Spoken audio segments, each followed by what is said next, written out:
Good afternoon, everyone, and thank you for joining us today. Pardon? Am I not very loud?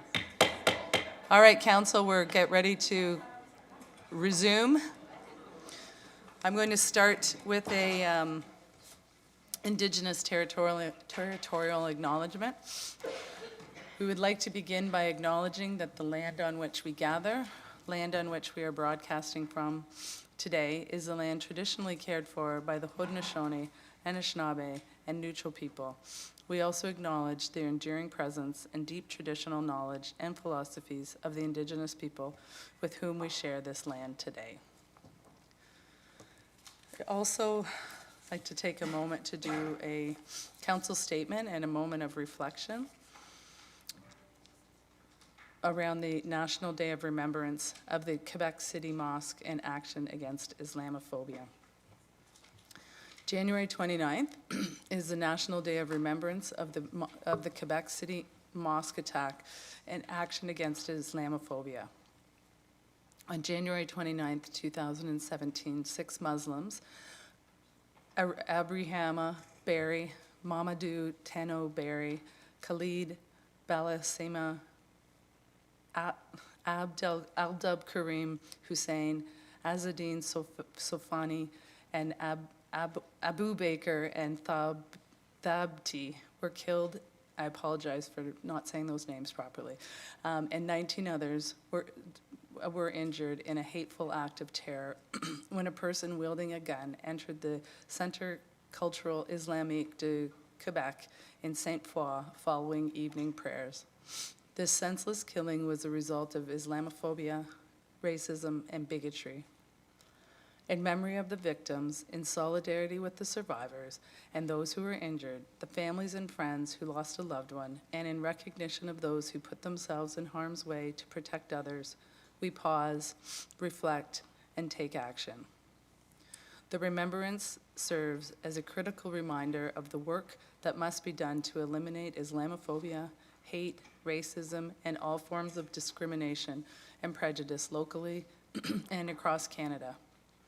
As a council, we will continue to respond and address all forms of hate and racism in our community.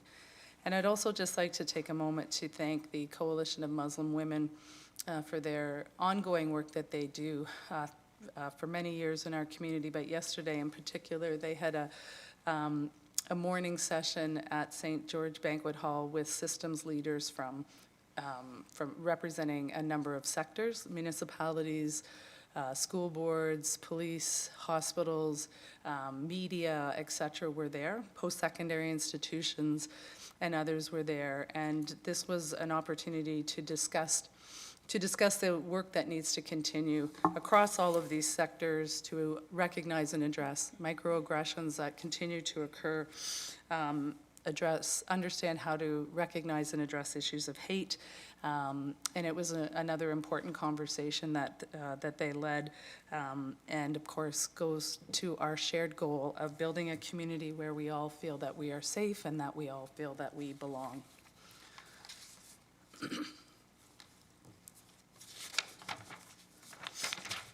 Okay, so looking for disclosures of pecuniary interest and the general nature thereof.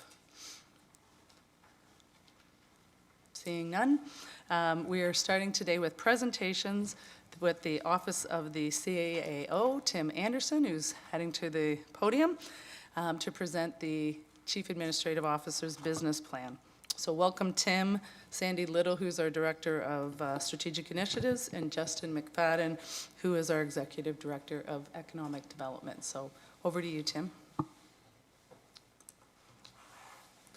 All right, thank you, Mayor and Council. It's my pleasure to kick off the CAO Department 3-year business plans this afternoon. As Council knows, the CAO's department has overall administrative responsibilities for operations of the city, but we also have some specific division responsibilities represented by strategic initiatives, Sandy Little, economic development, Justin McFadden, and our READY team, Sanjay Govinduraj. And as Council knows, Sanjay's away on a secondment to the City of London, but we're fully supported by the Ready team here this afternoon to help respond to questions as we make our way through the presentation. We're going to follow the same format and divide up the presentation into the various divisions. And to kick us off this afternoon, I'll invite Sandy Little forward.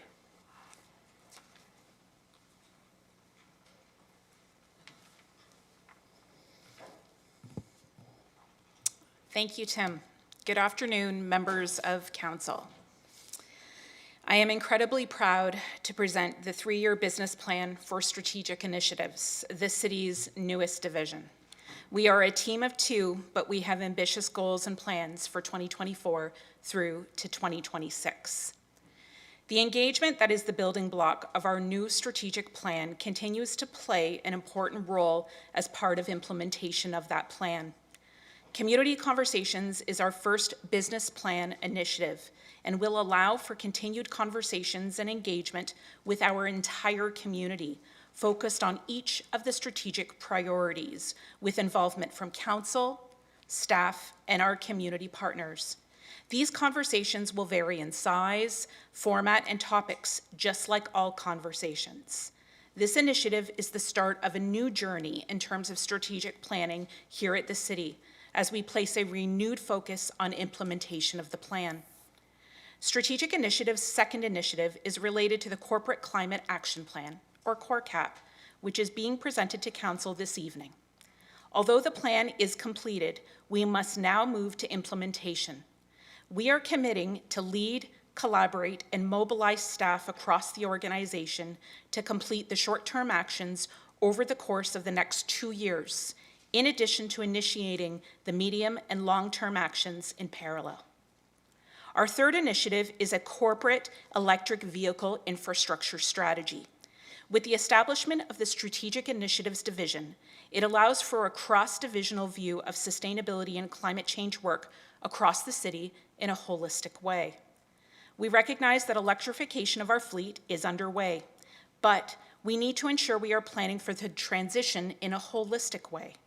A corporate strategy will ensure we all understand our changing infrastructure needs so we can align those needs with our capital projects and position the city in a proactive way related to EV charging infrastructure and our fleet transition.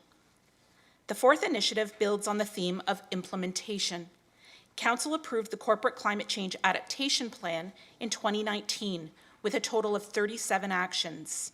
Much of the city's focus over the last few years has been on mitigation, but in 2024, we will be shifting our focus to adaptation. We will be diving into a comprehensive review of the actions of the Corporate Climate Change Adaptation Plan and identify barriers and solutions to action implementation. Strategic Initiatives recognizes that between all the plans that make up our climate change policy framework, we have a lot of actions to implement, but our focus as a team is on progress, not perfection. In terms of community impacts, with the Community Conversations Initiative, it will allow for ongoing engagement and trust building in the community. We are changing the way we do comprehensive planning in the city, recognizing that approval of plans is just the start of the work. There needs to be ongoing engagement with the community as we work on implementation. Implementation of the short-term actions in the Corporate Climate Action Plan will allow us to make progress towards achieving the city's 2030 greenhouse gas emissions reduction target. The development of a corporate EV charging infrastructure strategy will help support the transition of the city's fleet to ensure we are planning in a strategic and proactive way. And finally, the evaluation of the city's implementation of the Corporate Climate Change Adaptation Plan will allow staff to identify barriers to actions not already underway or completed, and will in turn increase the city's resiliency to climate change impacts. I'm now going to pass it to Justin McFadden, Executive Director of Economic Development.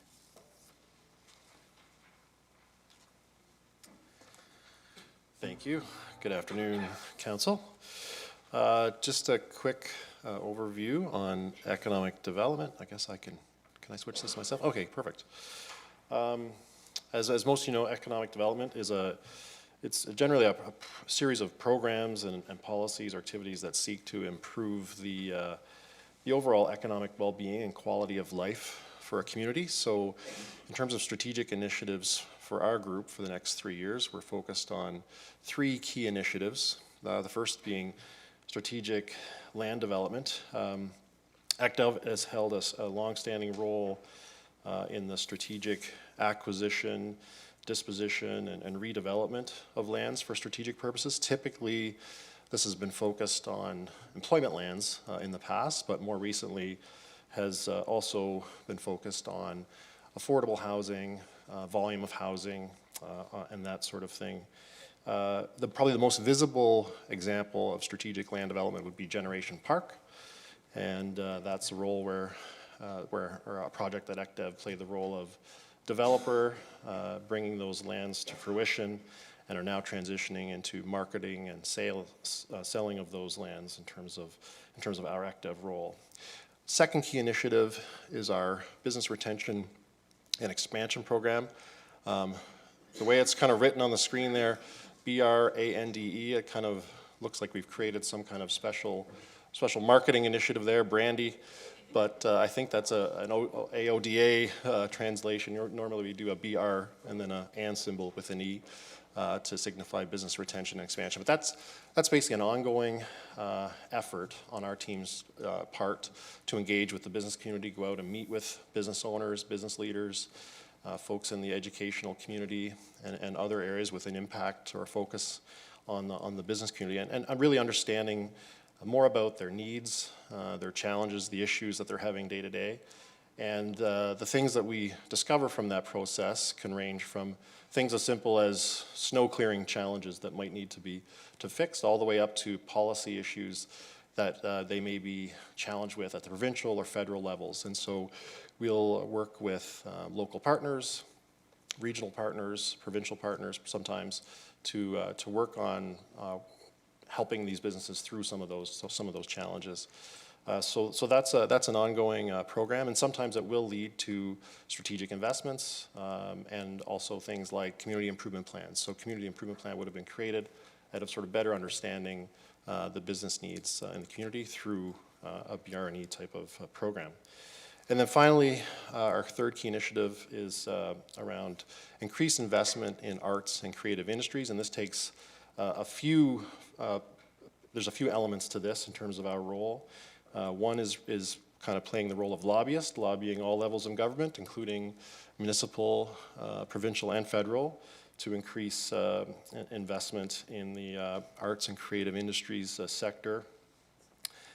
This will increase things like increased grant funding for COVID-19, which is something that we have received and made investments in at the city level, and also expanding opportunities for the employment of artists through programming and different public art initiatives is a big focus to try to get money flowing back into the arts community locally. So, those are the 3 key initiatives. And in terms of community impact, probably the biggest one is around job stability within our current job base, as well as adding new jobs into the community. That's probably the biggest, most visible impact to the community.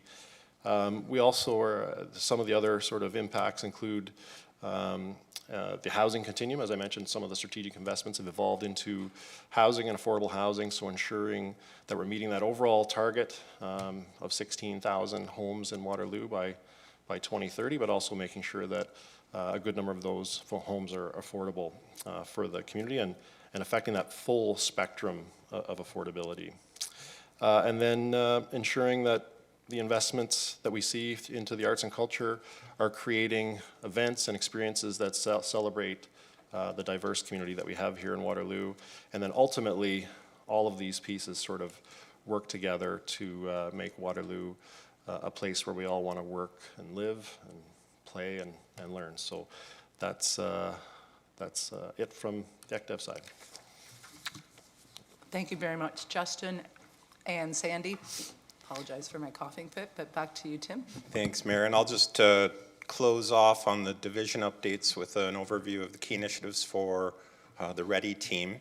They're outlined on the screen here. And just to put a little bit of context to the measurement, monitoring, and reporting on equity process, This will be achieved by creating a framework to track and measure progress on action related to truth and reconciliation, reducing barriers for people with disabilities, minimizing the impact of discrimination, and advancing equity in Waterloo. We're doing some very active work with some expertise from Wilfrid Laurier on that front.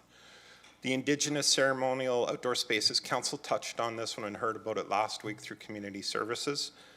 We are in very active discussions, early stages, but active discussions with the University of Waterloo to develop an outdoor ceremonial space that, of course, will have potential to be educational space for sharing knowledge and understanding from area knowledge keepers and related university staff.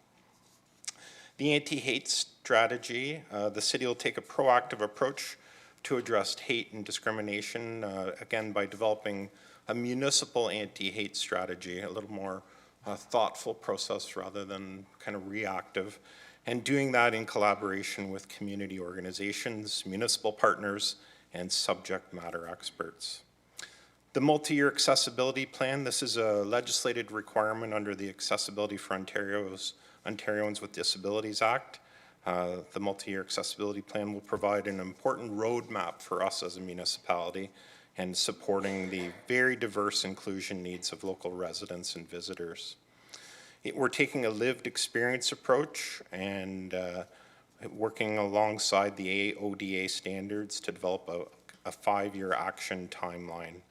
In addition, GRAC is prioritizing the built environment improvements as having the greatest impact and developing out a 12-year planning horizon. That work will come to council in the spring of 2024. That's our goal on the multi-year accessibility plan.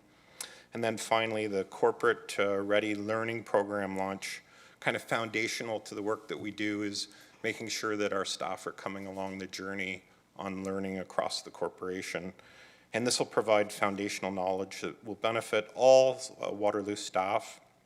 And these learning experiences will be delivered on an ongoing basis in collaboration with community partners such as Spectrum, the Coalition of Muslim Women of KW, and Indigenous leaders. And in terms of community impact, just rounding it out here, as noted, greater accountability to the community. We really believe that in terms of the measurement and monitoring work, recognizing and celebrating the traditions of Indigenous communities, minimizing the impacts of discrimination on groups across the community, reducing the barriers faced by people with disabilities, as we've talked about, and again, building our foundational knowledge so that we're in a better position to serve the residents and visitors to our community. So that is the division updates. I will turn council's attention to our menu items. There are 4 of them in total. Our Economic Development Marketing Coordinator. This position is a conversion of the current Culture and Events Program or contract position. And in addition to the current responsibilities of that person, working on marketing coordination and virtual program coordination for arts and creative industries, we'll also see it kind of advancing work in the economic development side of the division, including the social media channels, web content development, along with program marketing. So this, we believe, would really ensure kind of a comprehensive approach to marketing within that division. The Sustainability Officer, of course, as Council knows, Strategic Initiatives is a relatively new division, brand new in many ways, and it's in its infancy, really, but some really lofty goals in front of us in terms of the targets for 2030 and 2050. And so a real focus to meet those corporate and community GHG emission reduction targets through implementation of what is now about 150 action items between the adaptation and action plan, as well as Transform Waterloo.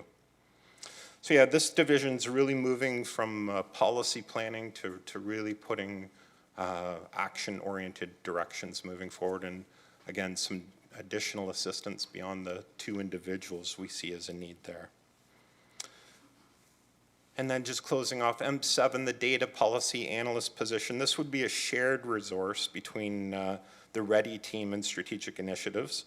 This position would be focused on implementation of the measurement and monitoring framework, as well as really assisting with the corporate policy review with a real ready lens on the 100+ corporate policies that exist across the city. In addition, this position will assist strategic initiatives on our ISO 37120, sustainable cities and communities monitoring work, and in addition, help with the ongoing monitoring of the strategic plan initiatives. And then the final one, Sustainability and Climate Change Co-op. Of course, the landscape for sustainability work continues to evolve and change. And it's our belief that investment in a co-op student would position us well as a corporation and a division to lead the promising practice research that comes out of the post-secondary institutions, and of course supports the great post-secondary institutions that we have in this community. So that is our menu item listings for the CAO office area, and that concludes our presentation. We're available for questions, Mayor. Thank you very much, Tim, and to the team. Council, over to you for questions. Go ahead, Councillor Bassett. So I have two broad questions, but under those questions probably will come a series of questions. So can I have more than three? Otherwise, I have to split it up. Well, we'll see how many. We'll start. You with can three. stop me. Yeah, I'm going and to talk then- about B21, and I'm going to talk about M1, but I Okay. could split those up to, you know, I Yeah. could do B21 to start, and then you can stop me if you need me to Okay. stop. Okay, yeah, hello, welcome. So yes, my questions are about increased not-for-profit cultural sector funding, which is B21. And so because arts and creative industries has been identified in the business plan as a priority, and because of the current arts and creative industries situation in the city, which is that everyone seems to be in a financial crisis, and it's related to COVID, but it's also just underfunding for arts and culture for decades, forever, being a sector that is generally cut first, right? Not just in Waterloo, just in general in the world.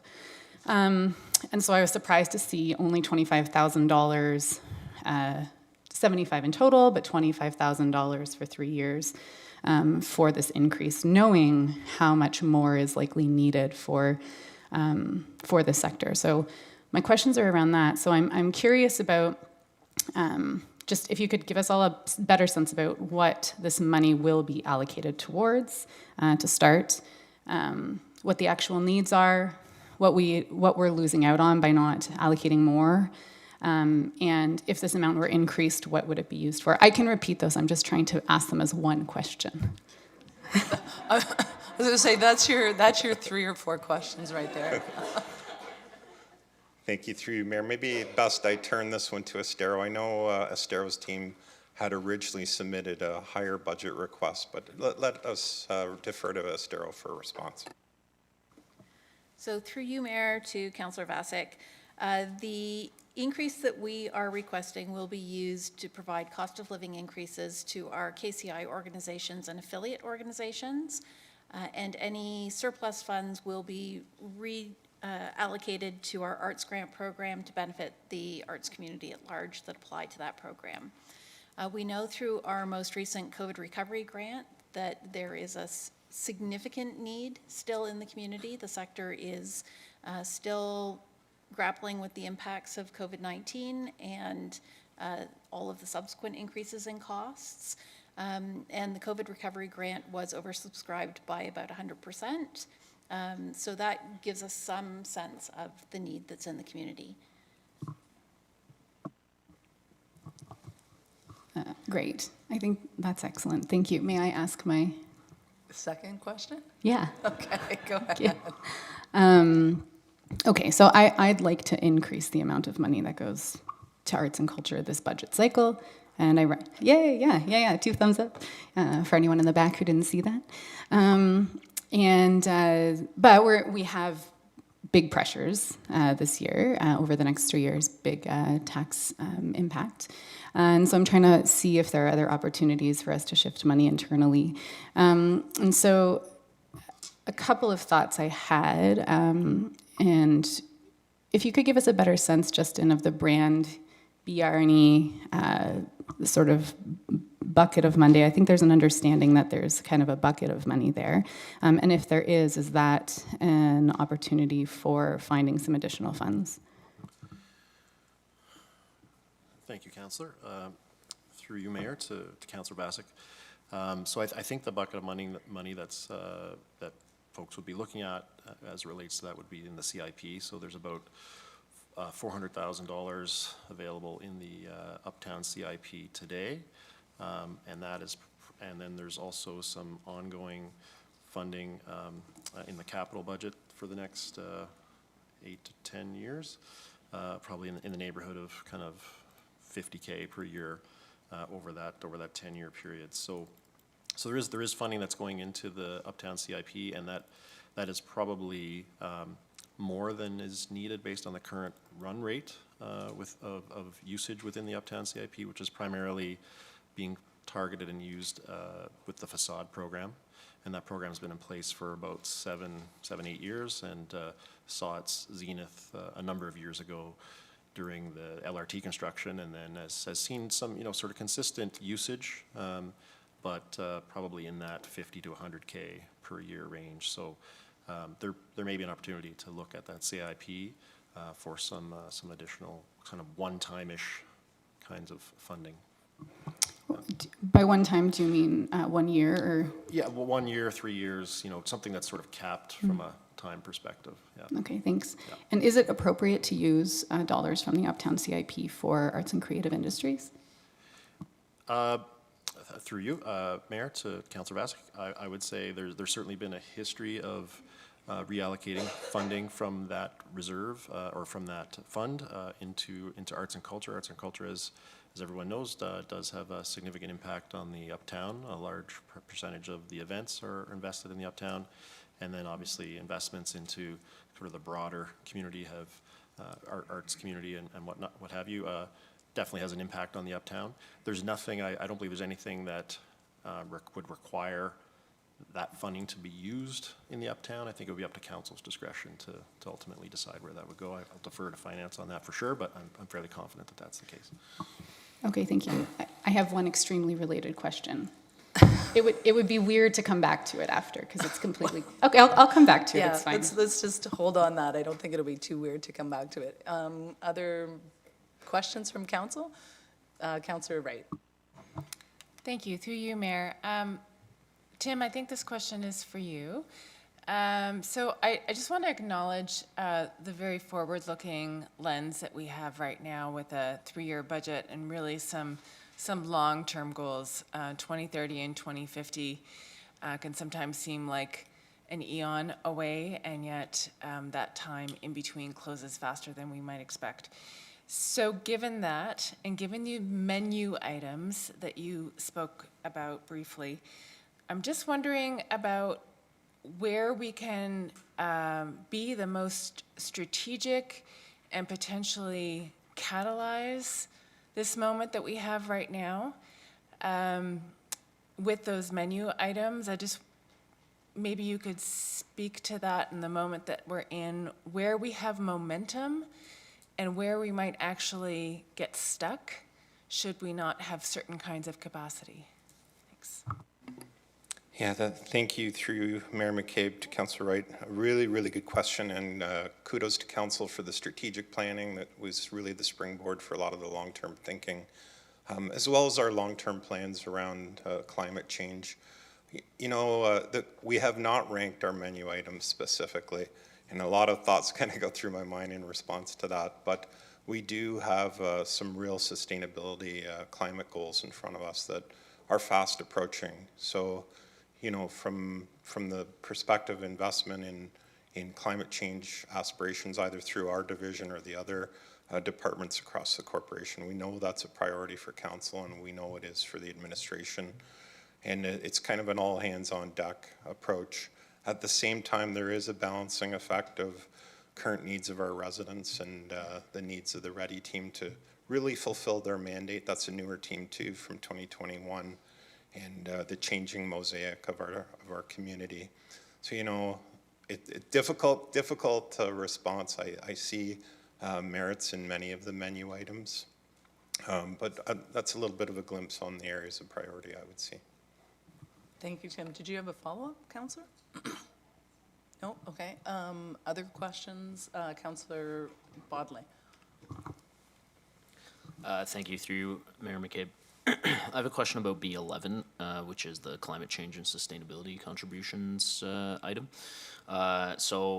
We saw this item sort of come to us as a menu item last year, as I recall, and we were funding this through a variety of sort of ad hoc capital funds.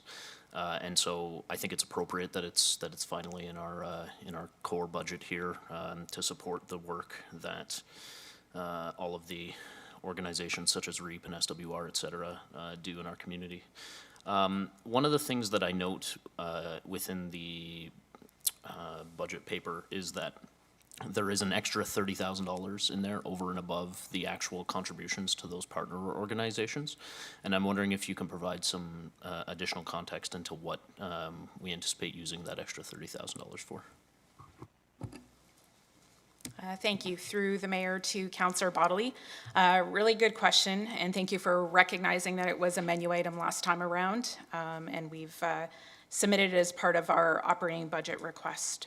The additional $30,000 would be going to a number of different things within strategic initiatives. As Tim mentioned, brand new division, so we are very much in our infancy right now. So just trying to find our footing in terms of what's our role with a variety of initiatives across the organization.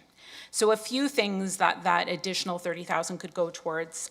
Number one, to help support government relations and government advocacy when it comes to sustainability and climate change.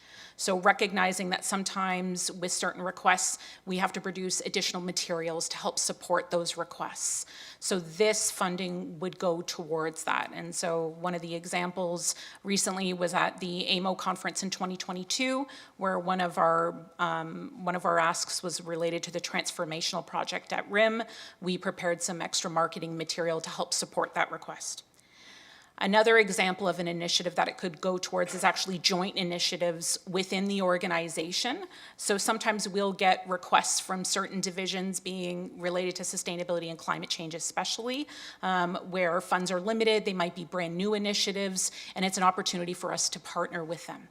In addition to that, it would also allow us to partner with other organizations, such as someone like Innova. Innova has recently approached us about an event that they're looking at having within the community, and so they're looking at partnership opportunities with the other area municipalities to help bring that event forward. So that would help support our work on the community side. A third possibility is also for membership increases. You'll see kind of a rough kind of allocation of what we're thinking for the various organizations that we help support. Unfortunately, their budget processes do not align with our budget processes. So there are occasions where we are notified that the fees are going up, that they're looking at planning a year or 2 years in advance. That additional $30,000 would ensure that it covers that change in requests without us having to do what we were doing before, which is kind of cobbling the funds together. Hopefully that answers your question. Did you have a follow-up? No? Okay. Other questions from council? No? Oh, Councillor Rowe, and then we'll go back. Through you, Mayor. I actually don't have a question, but I just have a comment, and I wanted to take the opportunity to acknowledge the work that the READY team has done in the last year. I'm the council representative with the CAO's office, and just the update that as we see these things here in council and in the community, accessibility, the relationship building, the inclusion, it's incredible. And I really think a lot of credit has to go to all of you for all that you've done and continue to do. So thank you. Thank you, Councillor. If there's no other questions, we'll go back to you, Councillor Bassett. Thanks. Through you, Mayor McCabe. Okay, so this one's probably for Brad. So since now we know about the possibility of the CIP, I've also been exploring the possibility of shifting some funds around from council contingency or redirecting or however you want to put it. So curious if you can give us an overview of where the council contingency fund is right now and where it's projected to go.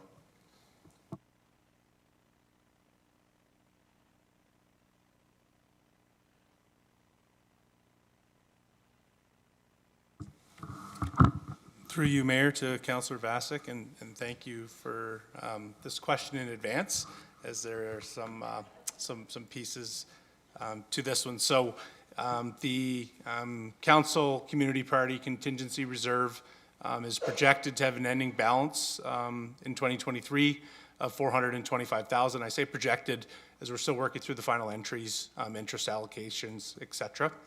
And at this point in time, that would be the projected low point in the reserve, as that reserve is currently receiving a annual allocation of $95,500, and the allocations or the spend is at the discretion of council. So we assume that 75% will be spent on an annual basis, but that will be contingent on the decisions that council makes. So that fund is projected to grow. If we look at the past 4 years, the annual investment by council from this reserve has been about 70,000. So you can be looking at potentially an opportunity if you were looking to redirect funds in the range of 25 to 30,000. I will note that as part of the, I believe the 2020 to 2022 budget, council did make a permanent reallocation of 75,000 from this reserve to affordable housing. So just a note there. If we were to, if council was to consider this as a ongoing reduction to the council contingency reserve, it could then be reallocated on an ongoing basis to arts and culture or something else that council would prefer. But what we would note is that it would be a ongoing reduction in the contribution to the reserve within an ongoing tax base investment in arts and creative industries under this scenario, as it's important that that investment is funded by taxes on a go-forward basis. So there isn't uncertainty around that ongoing investment's sustainability. So it would be a bit of a two-pronged approach to balance this, but something we could certainly consider if it was supported by council. And what we would suggest is that's something that we would likely handle as part of the menu section on budget day. So we would be looking for, in this case, Councillor Vasek to put forward a motion for an additional menu item. And then if that was seconded, then it would be able to be considered by all of council to be included in the budget. Hope that helps. Yeah, thanks. You answered my second question. So now my second question is back to you, Justin, which is, so it's about the process. So how do we explore the possibility of the CIP between now and then? Is that also a motion, or is that something you can look into and get back to us about? Through you, Mayor, to Councillor Vasek, yes, it's something that we can look at. We'll consult with finance and we can come back with some options on process and numbers. Super, thank you. I do have a question about, well, a few questions about M21, or M1. Yeah, one more, and then we'll see if anyone else Yes. has.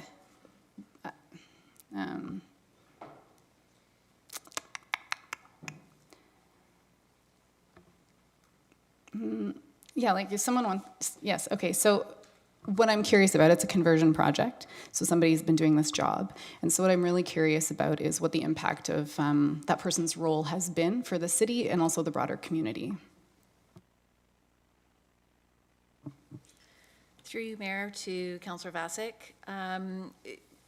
This position has been in place as a contract position for the past 2 years.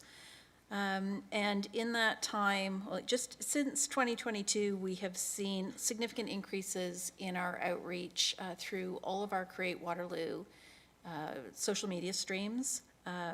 Between 2022 and 2023, we saw a 29% increase in our Instagram following and a 31% increase in our Facebook following. To provide some context for council in terms of our total numbers, so total numbers that we have right now are just over 20,000 people following. Our Instagram following is actually larger than the City of Waterloo Instagram following at the moment by about 4,000 followers. So it has had a fairly significant impact on our ability to promote both city-led events and raise awareness of the events that are happening within the community. The position also does promotion on behalf of some of our affiliate organizations to increase awareness of all of those things that are happening in the community.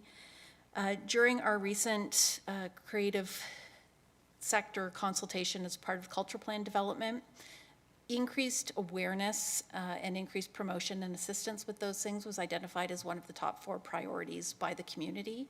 So there is really a significant need. This speaks to what I was speaking about earlier, in that everybody's trying to stretch the dollars that they have and still trying to do COVID recovery. So any work that the city can do to help increase awareness amongst the general population and increase our cultural tourism drives, because this position also does significant marketing outside of the region, also increases the amount of economic impact that all of those events have.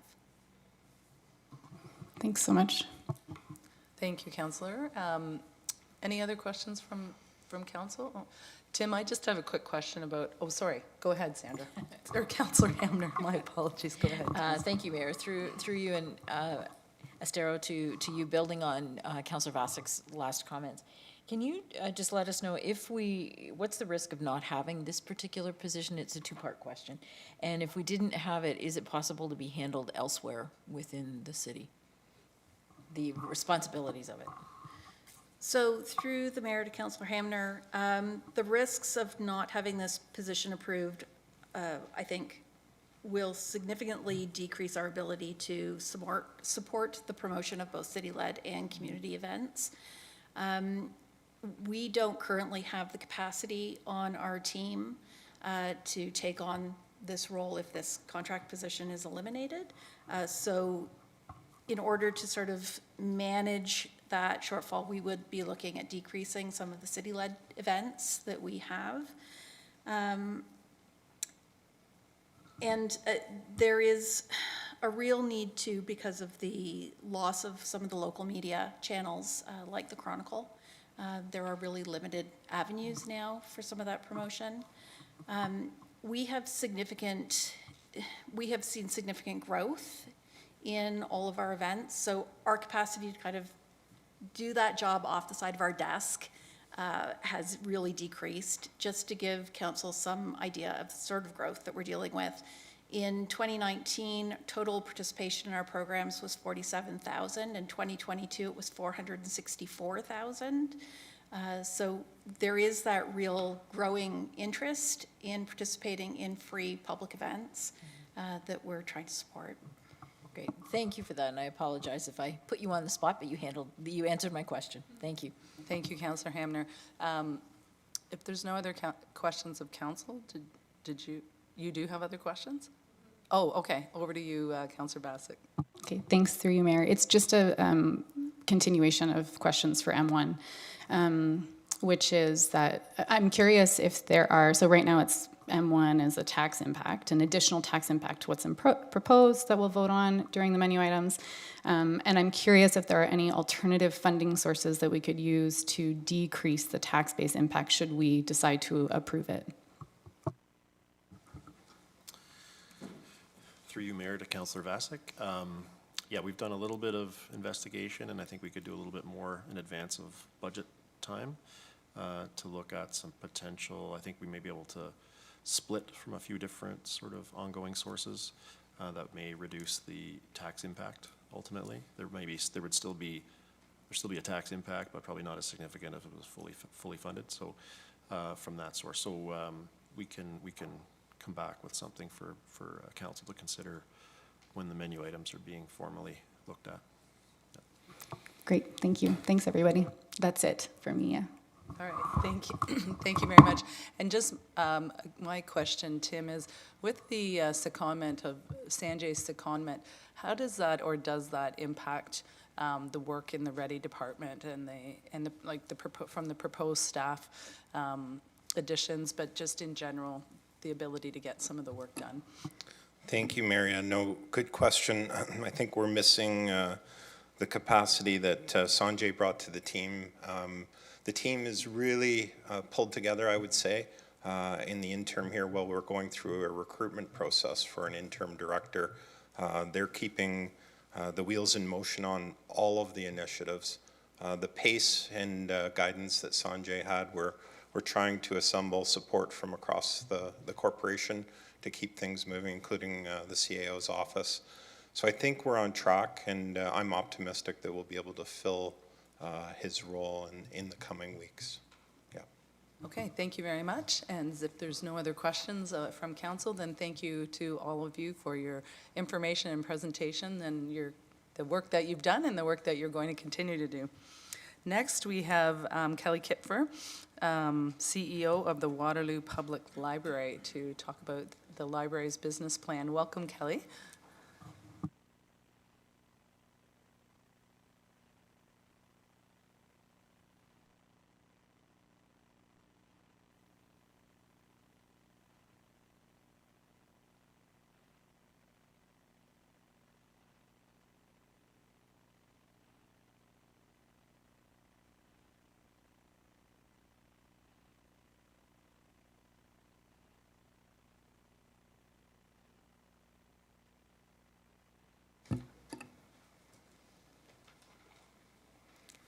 Good afternoon, Mayor McCabe, council, staff, and residents. It's my pleasure to present the business plan for Waterloo Public Library for 2024 to 2026. Like the City of Waterloo, WPL finalized a new strategic plan in 2023. And throughout the process of creating this plan, the city and the library were in communication, and our final plan is well aligned with the city's. We are excited about the many opportunities for collaboration and community building both plans present, and we know the library has much to offer when it comes to helping the city meet its strategic priorities. In our recent strategic planning process, our board considered the current and future role of the library in order to update the mission, vision, and values of our organization. Our vision is that we will have a thriving community that's multi-literate, engaged, and welcoming to all. By now, we know that libraries are more than books. We're an essential enabler of lifelong learning, from traditional literacy skills to emerging literacies like environmental, cultural, and media literacy. We're committed to fostering a diverse range of skills for the future. Breaking down barriers to access is our mission. We provide a neutral, judgment-free space that serves everyone at all stages of life, and we contribute to the culture of innovation and creation that Waterloo is famous for by providing spaces, tools, and skill-building opportunities that help our community learn, create, and grow. Like parks and other public spaces, we are an essential part of the public commons, welcoming everyone and offering countless reasons to visit. In 2023, our community found nearly 1.5 million reasons to engage with WPL. Both the City of Waterloo and the Waterloo Public Library's strategic plans are rooted in extensive public engagement. Both plans reflect our community's energy for creating an equitable and inclusive city that prioritizes holistic well-being. Both plans speak to the imperative of planning for the future. Item 703 in your budget books refers to our strategic plan implementation. Under this plan, key initiatives include projects to build community capacity when it comes to navigating artificial intelligence and critically evaluating information. We also want to improve access to essential and emergent technology in our ongoing efforts to bridge the digital divide. We will further diversify our collection to better represent who is in our community, and we'll be exploring new ways to invest in the sharing economy through the resources that we lend. Expanding our role as a community hub is also a top priority within our strategic goals. We'll forge new relationships with service-providing partners, bringing more services on site. The forthcoming work at the Albert McCormick Community Center and McCormick Branch Library will present an excellent opportunity for us to do this in a really meaningful way. One of the best ways to prepare for the future is to create great roadmaps to ultimate goals. As our city grows through intensification, higher density living situations, and greater traffic through the core, we'll want excellent third spaces in our community. The Uptown Library of Future Waterloo will be a place where our community works remotely, engages in leisure activity, and develops skills for an economy that is constantly evolving. To plan for that future, we will undertake a feasibility study for the main library in 2025. That's item 704 in your books. The last significant renovation to the WPL main branch finished in 1989, and since then, there's been ongoing conversation about what should happen next at 35 Albert Street. A feasibility study will allow us to converse with the community about what they want in their Uptown Library. Through this process, we'll consider the standards established by bodies like the Canadian Federation of Libraries for the size, services, and spaces recommended for modern urban libraries of our size. We'll plan a space that can respond to the diverse roles we know libraries are filling in communities across the country. As was well documented in the recent overdue report of the Canadian Urban Institute, we see libraries playing an expanding, not contracting role in the ways they're being called to address community needs. We'll be able to consider the main library feasibility and its facility as it currently is, with its looming capital projects related to energy and efficiency. All of that learning that comes from this process will equip us with the information we need to plan a main library that can grow with our growing city. While the feasibility study will begin important conversations about how we'll ultimately realize a significant main library expansion, some change and improvement are possible and necessary in the short term. Items 706 and 707 reflect our immediate plans to revitalize the main library. In 2023, we were fortunate to work with MBA students from the Wilfrid Laurier University who helped us better understand the opportunities for improvement to customer experience at WPL. Feedback that the main library is dated, dreary, and needs to be refreshed came up frequently through this process. Engaging the expertise of Ward 99 architects, we were provided with concepts for cost-effective upgrades that could significantly enhance that space quickly. In this budget cycle, we'll be changing all of our service points at the main library, updating furniture to enhance customer experience, and creating new study and remote work spaces on the second floor. Additionally, we're excited about possibilities for collaboration with our partners from the arts and culture sector that will be enabled by changes to this space. Creating new opportunities for creative expression in our spaces will support our goal to be a portal to experiences of arts and culture for our community. In terms of impact, we know that libraries are continually innovating and changing to meet emerging needs. The impact of our work is that our community continues to develop multiple literacy skills that they need to thrive, regardless of where they're starting from or where they hope to go. The constant thread through the projects I've shared here today is our commitment to engaging with our community to do this work. Through the process of co-creating services, spaces, and resources, we can better meet the needs of our community. Respecting and engaging the input of our library users ultimately leads to services that are more useful, provides greater perceived value, and are more used over time. We're excited about the big initiatives we're centering for the next 3 years, and we look forward to working with the city and our community to bring them to life. Thank you for the opportunity to share my plan with you, and I welcome questions at this time. Thank you very much, Kelly. Some really great stuff in there, and really great information. Questions from council? Councillor Wright. Oh, and Thank Council- you. Thank you, through you, Mayor. Thanks so much for coming and sharing this library vision. For full disclosure, I am the council liaison to the Waterloo Public Library Board. And I had the great fortune of spending Saturday with library board members and councillors from across Ontario at the Ontario Library Association meetings. And one of the recurring issues and opportunities, there's always an opportunity with an issue, is how growth has been outstripping what libraries have been able to plan for. I think a lot of communities have been surprised by the growth that they've experienced, and certainly from a facilities and capacity perspective, they've not been able to keep up with that. So I just want to ask you, as the library CEO, what you're seeing with our own library system, and whether our ambitions within this term of council are in line with the growth that you're experiencing and the demands at the library.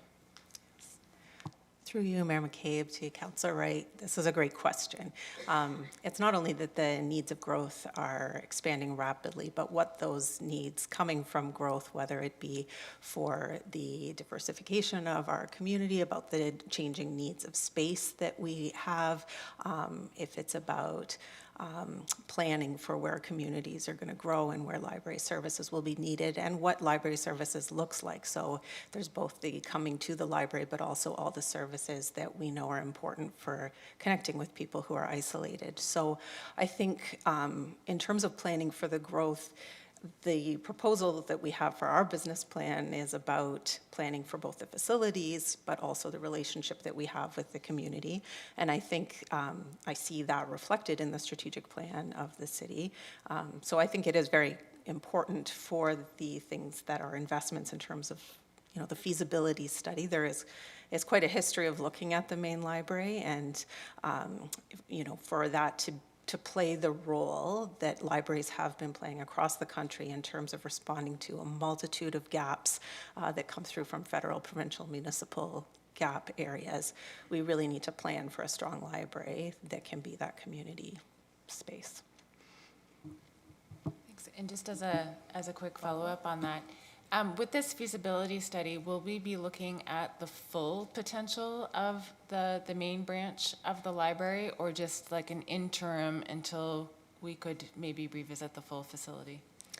The feasibility study, the parameters of it haven't been determined yet. That's the purpose of the feasibility study, would be to look at what's possible. And so previous studies have looked at different scenarios, whether the main library stays where it is, whether it moves, whether it's a significant expansion, what it looks like in coordination of future branch possibilities. And so coming back to a feasibility study would be the opportunity to look at other priorities that the city has around greenhouse gas emissions, for example, or for community building and accessibility and walkable cities, all of those pieces. It would be the opportunity in a feasibility study to see what we would like to do. Thank you. Councillor Hamner. Thank you, Mayor. Through you, a couple of my questions, Kelly, have been answered already, but by your responses to Councillor Wright's questions. I just wanted to make sure I'm understanding the two of the initiatives you've got on place. One of them is for the expansion feasibility study, and I really like the idea that you're looking to the art of the possible and what we may need to be doing going forward. So that's great. It's the third one that had me a little confused because it's been labeled main library expansion space rehabilitation. So logically, my head says, we're doing a feasibility study, but yep, we're going to ask for money. But it really is, can you just confirm that it is reconfiguring existing space to meet the current demands? We are not growing the main library until later. Okay, thank you. Thank you. Thank you, Councillor Hamner. Councillor Bodley. Thank you. Through you, Mayor McCabe, I have a question and a comment. The question builds on Councillor Hamner and Councillor Wright's questions regarding the feasibility study, and this might actually be a question for you and or finance staff here. I note that in our library expansion reserve we have a $5 million amount remaining at the end of 2023, but that dips down to $115,000 based on some of the investments we're making in Albert McCormick by 2025. So as we are looking at sort of the art of the possible with the new main branch library, and also perhaps the art of making this a world-class facility and making it a showpiece for the city, the way that the new East Side Library is, and the way that the Harper Library is for the city, and the expansion to Albert McCormick hopefully will be as well too. Have we turned our eye towards how we may be funding what might emerge from the feasibility study? Because unless I'm missing it, I'm not really seeing any future capital investment dollars even out in our 10-year forecast. Yeah. Through you, Mayor McCabe, to Councillor Bodley, the feasibility study would, through going through the exercise of the art of the possible, give us scenarios that we wanted to pursue that would come back to the city, to conversation, to council for future funding strategies. So it really is the starting point to decide what it is that we're going to pursue to move forward. As I've said, previous previous exercises looking at the main library have come up with different scenarios, and those are what allowed ultimately the funding strategy to move towards East Side, for example. And did you have a follow-up? No, that's No, perfect, okay. thank you. I wanted to clarify that. And just a quick comment that I wrote down that I appreciate you saying that I'm going to keep in the back of my mind as we approach all of our budget conversations here is the fact that the community looks at the main library as dated, dreary, and needs to be refreshed is something that I'm sure is not in WPL's strategic plan as a vision nor the city of Waterloo's. And I think that speaks to, when you're talking about the last significant renovation being in 1989, it speaks to the necessity of the city to continue to invest in our, as you put it, third spaces, whether those are libraries, parks, recreation facilities, et cetera, because I don't think the city of Waterloo wants to be considered dated, dreary, and in need of refreshing. So thank you for that. Thank you, Councillor Bodley. Any other questions from council? No. Just a comment to say that I was really pleased that you were talking in the feasibility study about looking at the potential to include our creative industries in some of the work that could happen at the library as well. I think that's really a really great idea. So, and a good direction to go in. So thank you very much, Kelly, for the work you do, and we'll work hard to make sure we can pull it at the next survey. It won't be dated, dreary, and out of touch. Thank you very much. Okay, the next business plan is our corporate services business plan. Philippa Reynolds is the Commissioner of Corporate Services, and there's a number of staff who will be called up to the podium, but we'll start with Philippa.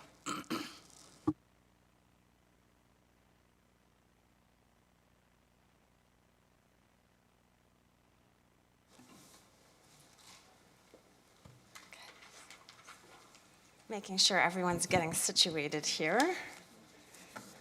So good afternoon, council, members of the public, and staff. Corporate Services is made up of staff across various professions and disciplines that make up 7 distinct divisions. And while we work very closely with the other 14 divisions within the organization to deliver services and capital projects within the community, we also lead our own services and projects. And while project work is important in making changes and improvements, much of the energy spent by corporate services is on day-to-day operations, from hosting weddings in this very room, to conducting job interviews, developing procurements, taking and making payments, resolving IT help desk tickets, drawing up legal agreements, monitoring reserves and making investments, to repairing vehicles and everything in between. These things are not part necessarily of our key initiatives, but rather our core everyday work. And while the work of corporate services is not always obvious to the end user, it is critical to effective service and project delivery within the community. And so with that, I call on our directors to tell us more about some of the key initiatives we're leading or involved in over the next 3 years and how they impact the community. And starting us off is Carrie Van Niekerk, Director of Corporate Communications. Carrie? Thank you, Philippa, and welcome, Carrie. Thank you, Philippa. Good afternoon, everyone. Corporate Communications is responsible for communications projects, engagement channels, and we value approaches that are measurable and user-centered. Several initiatives over the next 4 years are planned to be put into place. The newest one being the digital services strategy. We brought you a report in June of 2023 explaining the new digital services strategy approach, and some successes that team has had in the recent past include the updating of Engage Waterloo to include all of our planning development application information, support for the new online AMPS program through municipal enforcement, as well as supporting our digital services initiative of an online book a ride option for senior support services. And where our role was key there was a lot of user testing. We value approaches that are measurable and user-centered when it comes to city communications. We're also looking at updating several policies and supporting guidelines over the next couple of years. While traditional communication channels remain in place, their influence and prominence has been altered and in some cases diminished over the last several years. We need to remain flexible and ensure that our information is shared across multiple channels and varied platforms with consideration for the diversity of all of our audiences. Social media channels, for example, continue to evolve and change, and new platforms for communication are always available that we need to be able to remain aware of and adapt to as needed. Expectations for easy and seamless online interactions also continue to increase. At the same time, people expect and demand that those interactions are authentic, responsive, and that their data and privacy are protected. All of these initiatives will help us move forward with updating and formalizing our practices to ensure that we can manage some of these challenges. The impact on the community that we will see is access to user-friendly, accessible information in all of our formats. The digital service strategy will support that in an online sphere, but of course we need to maintain all of our traditional communication channels as well as our traditional service options.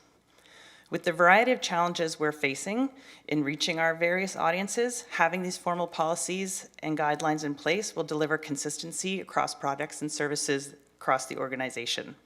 Recognizing that communications is actually something that's done in each and every division, these standards, guidelines, and templates will help ensure that all reports, plans, and presentations meet the same corporate standards that we'll have in place for accessibility and inclusivity.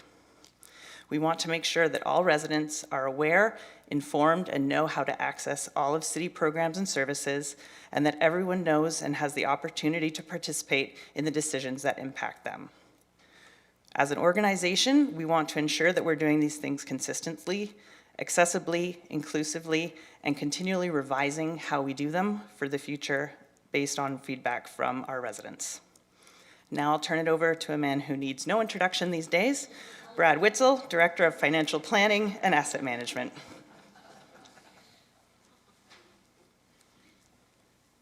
Thank you, Carrie, and my apologies to Paul in advance. My introduction will not do that one any justice. So good afternoon, Mayor, members of Council. I will provide an overview on the first 3 key initiatives for finance before passing it over to Paul, who will cover the final item and finance's community impact. So through our asset management plan, we advance the city's environmental goals, assess and address the infrastructure funding gap with sustainable infrastructure planning to meet the needs of future generations. Asset management helps the city identify and plan for required operational, maintenance, and rehab replacement needs while considering ways to minimize the financial impacts of these assets over their life cycle. So this update to our asset management plan is required in accordance with OREG 588-17 to be completed by July 1st, 2024. This update is being led in-house by our asset management team, led by Cassandra Pacey, with support from asset experts across the organization. The second key initiative is the city's development charge background study and bylaw, which was last updated in 2019. Given the planned and anticipated growth in the city over the coming years, it is important to review the inputs that drive DC rates, such as population and growth forecast, and the growth-related capital that is required to service this growth. Bill 23 has also created various legislative changes to how we charge and collect DCs, which will also be reflected in the updated DC bylaw. As part of this, we also created our first CBC bylaw in 2022, which uses many of the same inputs as the DC background study. Therefore, staff will also review the CBC bylaw at the same time to ensure it's reflective of the updated information and needs of the city relating to higher density residential growth. And then the third item that I will touch on is one that we've all been working through for about a month now, and that's the city's multi-year budget, which enables the delivery of programs, services, and capital projects to the community. It ensures that clear financial commitments and approvals are in place to advance the city's priorities as set by the 2023 to 2026 strategic plan.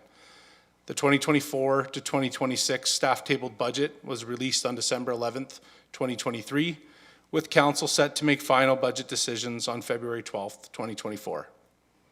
The Municipal Act requires that if a municipality passes a multi-year budget, it must review and reaffirm that budget for every second or subsequent year. So that means staff will be back on an annual basis, bringing forward what's referred to as a budget confirmation report. So those reaffirming reports would cover the budgets of 2025 and 2026. I will now pass it over to Paul. Thank you. Thank you, Brad. Welcome, Paul, who I think has the longest title at the city. I didn't get a pay raise, I got a title instead. I'm glad to hear that. Thank you.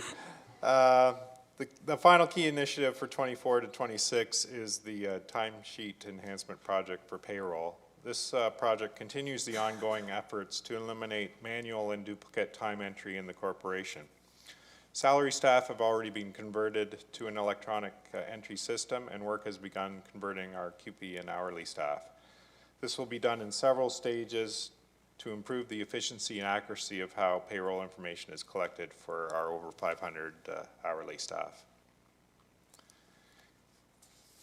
In terms of community impact, the initiatives can be felt more at a macro level than a micro level for the community. A transparent budget process leads to thoughtful decision-making and generates funding to provide all city services. The asset management plan has enabled progress towards addressing our infrastructure gap. The DC and CBC bylaw reviews will support growth and develop and ensure growth-related financing is available to support necessary infrastructure. And finally, the timesheet enhancements for payroll ensure processes are efficient and accurate, which in turn ensures the community can receive the most capacity for the service delivery for all its employees. I will now pass the floor over to Tracy Bell, our Director of Fleet and Procurement Services. Thank you. Thank you, Paul. Welcome, Tracy. Good afternoon, Mayor, members of council. I am pleased to be here this afternoon on behalf of all the hardworking team members on the fleet and procurement sections. I should change that. Maximizing equipment availability is a key priority for fleet, and to do this, we'll continue to invest in staff training and increase telematics. By training staff on our equipment types, diagnostic tools, and general work methods, and by using telematics data, we can streamline our preventive maintenance program and be proactive in our preventive maintenance planning. Working towards the city's greenhouse gas reduction targets, we will continue to investigate new technologies. As part of our detailed vehicle replacement analysis, we will look for equipment that reduces emissions while still meeting our operational requirements. We will be developing strategies and programs such as a vehicle pool for underutilized equipment, and we will be participating on the EV strategy working group. Looking over at procurement, you've heard many examples of capital projects and grant opportunities throughout the business plans over the last few weeks. Procurement will support these through the management of the procurement process and the creation of contracts. This work is done in compliance with our purchasing bylaw, which we'll also be reviewing and updating. The last review was in 2019. And we will continue to deliver procurement training across the organization, looking for and identifying opportunities for vendor of records and project bundling. In the area of sustainability, we will continue implementing the city's social procurement policy. 2 of our staff are enrolled in Social Procurement Professional Certificate Program, and that's offered by Social Canada. And supporting CORCAP, we'll be working with strategic initiatives on the development of a green procurement strategy. How does this impact our community? Well, we want to provide safe and reliable city equipment to support and deliver our services. We want to reduce our environmental impacts and enhance air quality. We want to provide timely, cost-effective goods and services and support a diversified economy. And I will now pass it over to Kathy Wheathouse, Director of Human Resources. Thank you, Tracy. Welcome, Kathy. Good afternoon, Mayor and members of council. The next 3 years are going to be very exciting for the highly engaged and committed team of human resources rock stars as we implement 2 new technology platforms that will create significant efficiencies across the corporation. Our new applicant tracking system has been launched and will enable ease of access for hiring leaders to review applications and schedule interviews. Our HR team, with the assistance of partners from IMTS, Legislative Services, and Procurement, have spent the past year investigating the options, and our employee relations team are now leading the implementation, beginning with training for leaders. Later this year, we will be launching a corporate learning management system that will allow efficient review of learning opportunities and create alignment of employee development programs. This includes an ongoing review of requests from divisions based on learning needs identified and the strategic priorities of our corporation. It will also mean tracking for legislative requirements and reporting on training and certifications required for employees. Oops, sorry. Our new applicant tracking system will create a space on our city website that guides applicants in a user-friendly way to review open positions at the city and apply with ease and in alignment with what many other municipalities are currently doing. This 24-hour-a-day access enables ongoing electronic communication as applicants move through the hiring process, including scheduling interviews and through to offer letters and onboarding. It is a very transparent and efficient upgrade. As we continue to monitor levels of service excellence expected by our community, we offer opportunities for learning and development for our employees. We review competency levels and invest in training for our employees as part of our retention strategy. We encourage growth through job shadowing and mentorship and enhancements of job duties assessed through job evaluation. We monitor updates to legislation and requirements for our positions and ensure that they are supported with training. Our HR team continues to work with our leaders to develop these initiatives and work towards high levels of competence in our employees. And I'd now like to introduce the Director of IMTS, Max Min. Thank you, Kathy. Welcome, Max.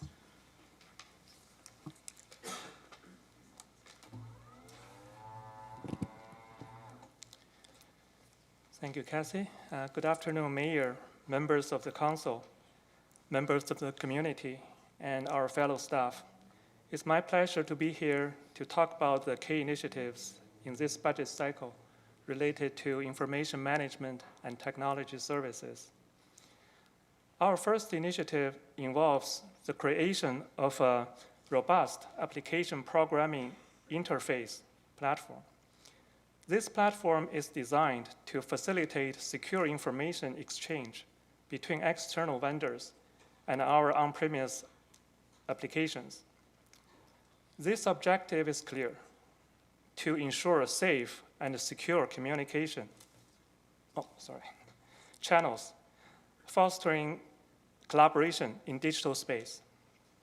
Secondly, we are committed to enhance the customer security and reducing the city's liability in credit card payment through a point-of-sale system upgrade. This move sets the stage for the seamless customer experience, potentially integrating all online city services under one secure umbrella. Our third initiative focuses on spatial data accuracy, transforming spatial data reference to NET83 Canadian Spatial Reference System version 7 will not only enhance locational accuracy, but also align us with best practices. This step reduces the transformation work for our surveying staff and brings us harmony with the GPS network. The fourth initiative, leveraging business intelligence and geographic information system, involves the creation of an internal data reporting dashboard. These dashboards will provide enhanced view of city data for internal management, contributing to our ongoing effort to increase data quality between systems. Last but not least, we're introducing an online application for parking permits. This initiative will allow the public to purchase monthly parking permits conveniently online. It will be intelligently linked to our parking enforcement system, significantly reducing error tickets. Now let's shift our focus to the broader community impact. These initiatives ensure the secure exchange of information, especially in the credit card payments, promising improved customer security. By transforming spatial datum reference, we support critical infrastructure planning, emergency response, and other services with more accurate geographic location data. The implementation of internal data reporting dashboards harnesses the power of informed decision-making and performance monitoring. Finally, the introduction of online parking permit application provides a convenient solution for the public while reducing error tickets. In conclusion, those key initiatives signify the commitment to technological advancement, efficiency, and community-centric services. As we embark in this journey, we're building a foundation for a smarter, more connected future for our city. Thank you. With that, I'm turning over to Christina Marina, our Director of Legal Services. Thank you very much, Max. Welcome, Christina. Thank you, Max. Good afternoon, Mayor and members of Council. I am pleased to represent such a vital and integral division within our corporation. Legal Services, let me turn it to the slide. There we go. Legal Services is actively involved in updating, both in a proactive and responsive way, all the citywide bylaws, including but not limited to the 2 bylaws that are illustrated on the screen. I specifically wanted to highlight the dog designation bylaw because of the overly restrictive provisions contained within the bylaw, and Legal Services is looking into incorporating alternative sanctions and remedies. The second bylaw I wish to highlight is the delegation bylaw. The bylaw has a dramatic impact on the day-to-day city operations, and Legal Services is looking into clarifying the scope of that delegated authority. Lastly, Legal Services is working on information gathering, identifying gaps, pain points, and inefficiencies by proposing solutions to streamline processes on the planning front. Our role is key, and it's collaborative with various departments across the organization.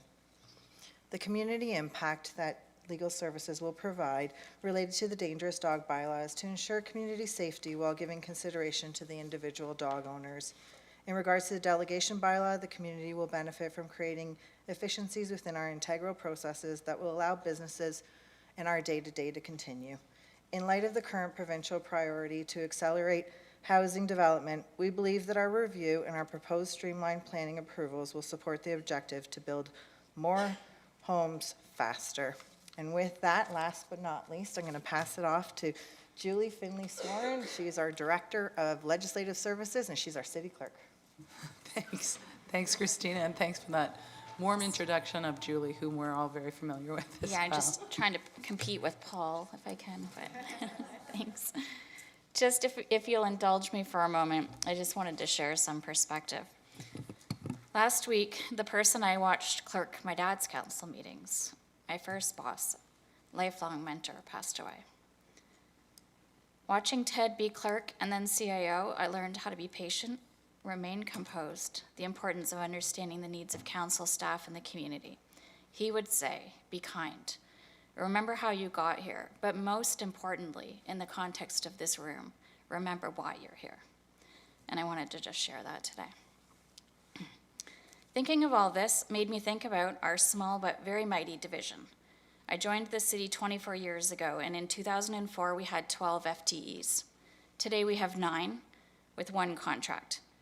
As our name suggests, most of what we do is legislated, with legislated deadlines, many are the same day, some are within 2 days, and some within 30. In 2004, we issued 475 marriage licenses a year. And last year, our combined total of marriage licenses and ceremonies was 1,227. Burial permits have increased, and FIPA requests went from 25 a year to 199 on average, and the ever-important privacy impact assessments that previously did not exist, we are undertaking around 30 a year. At the same time as keeping up with all of the legislated changes to municipal government. Many of the business plan initiatives you've heard about from the previous departmental presentations we will support along with our own initiatives. You will note in the staff tabled budget requests B29 and B30, which request adding 1 new position and converting our contract to full-time, which would raise our total FTE count to 11, just 1 shy of where we were 20 years ago. You'll also note capital request 461, which provides for regular updates to the corporate electronic records and physical document management system we oversee, along with IMTS, sorry, Max. Upgrades are a critical part of any cybersecurity program. It ensures our system remains up to date with necessary security updates, and it integrates with other solutions the city uses that drives corporate efficiencies. We're excited to tackle our business plan initiatives, many of which are legislated or necessary to respond to legislative change. However, many also support the corporation by assisting with grant application success, protecting the privacy of the information we collect, and I've been so excited to hear others speak of the importance of that. And that's really important in all of those really exciting digital service initiatives that every division has talked about today as we become a more efficient organization. Our committee review aims to ensure that the valuable time of our over 100 committee volunteers is used efficiently so that committees reflect the diversity of our community, and we've already started to plan the 2026 municipal election in an accessible, transparent, and informative manner. We're proud to be your Legislative Services Division supporting council, all city staff, and the community, and we're happy to answer any questions at the end. But now I'll turn it over to our fearless leader of this whole large group of people. Thanks. Thank you, Julie, and welcome back, Philippa. Yes, thank you, Julie, and thank you to all of the directors for these great updates. So, as like with my colleagues, the next step here is on their menu items, and Corporate Services has 2 to share. And so M2, Digital Services Specialist in 2025. This is in relation to, we have a current 4-person digital and web services team within Carrie's division. Two of those individuals are on contract, and those contracts expire in March of this year. These contract staff are the digital services specialists, and their primary function is to directly support the implementation of the digital strategy through digital service design, business process analysis, and user research and testing. Examples include the Planning Division zone change applications on Engage Waterloo that was implemented, and the new online book a ride option that Carrie spoke of earlier for our senior support services, which involved extensive user testing.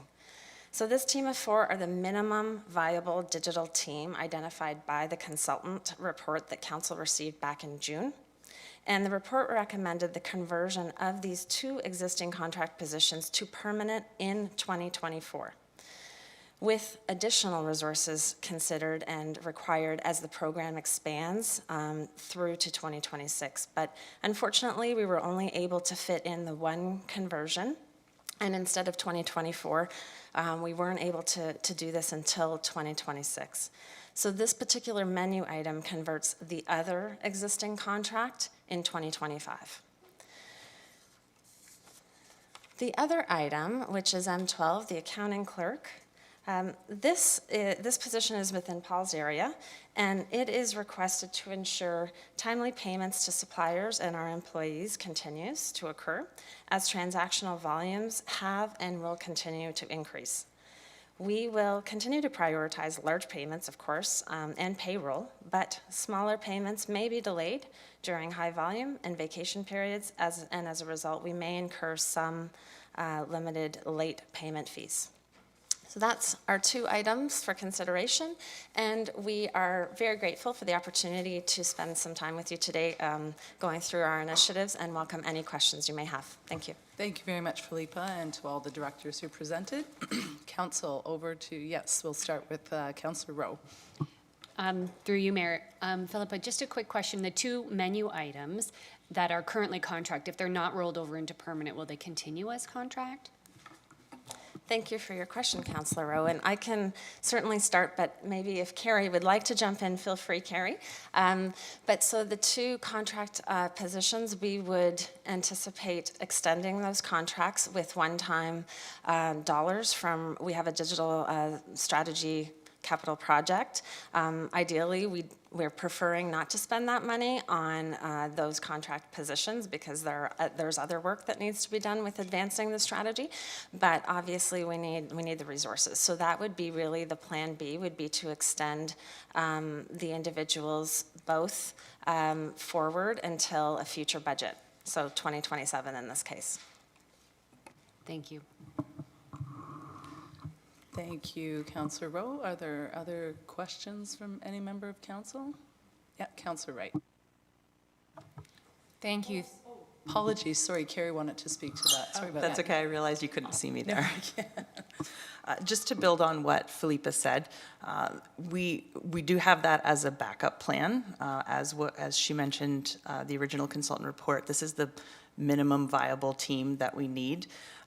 We've listed some projects that we were able to accomplish, but one of the overall pieces is to actually continue to develop, along with our guidelines and policies, what that overall digital strategy looks like for the organization. So while we're supporting all of the initiatives that are under the strategic plan and that everyone else has spoken about, making sure that we've set a standard across the organization that we're living up to as we add in all of these pieces. And that also includes some changes to our existing website to be able to meet that capacity. We need to do some upgrades to the structure that we're using and how we're interacting with it. That involves some joint work with IMTS. So IMTS also has a budget item in there as well, and they are a little bit contingent on one another. So there's a bit of a risk there as to whether our digital services people have the support they need from IMTS on the back end, and having to roll over that funding to support the staff work would potentially hamper our ability to have the supporting technology and back end systems in place. Thank you. That actually is helpful. So instead of looking at them as individual items, you can see the bigger umbrella picture that you're they really all do go together. Thank you. Thank you for that additional clarification, Carrie. Councillor Wright. Yes, thank you. Through you, Mayor. So my question really has to do with risk. So, you know, I think from your presentations, it's pretty clear that there are some major investments being made in workflow efficiencies and how the city works, both to meet legislative requirements and also service design and the expectations that the public has of a digital city hall.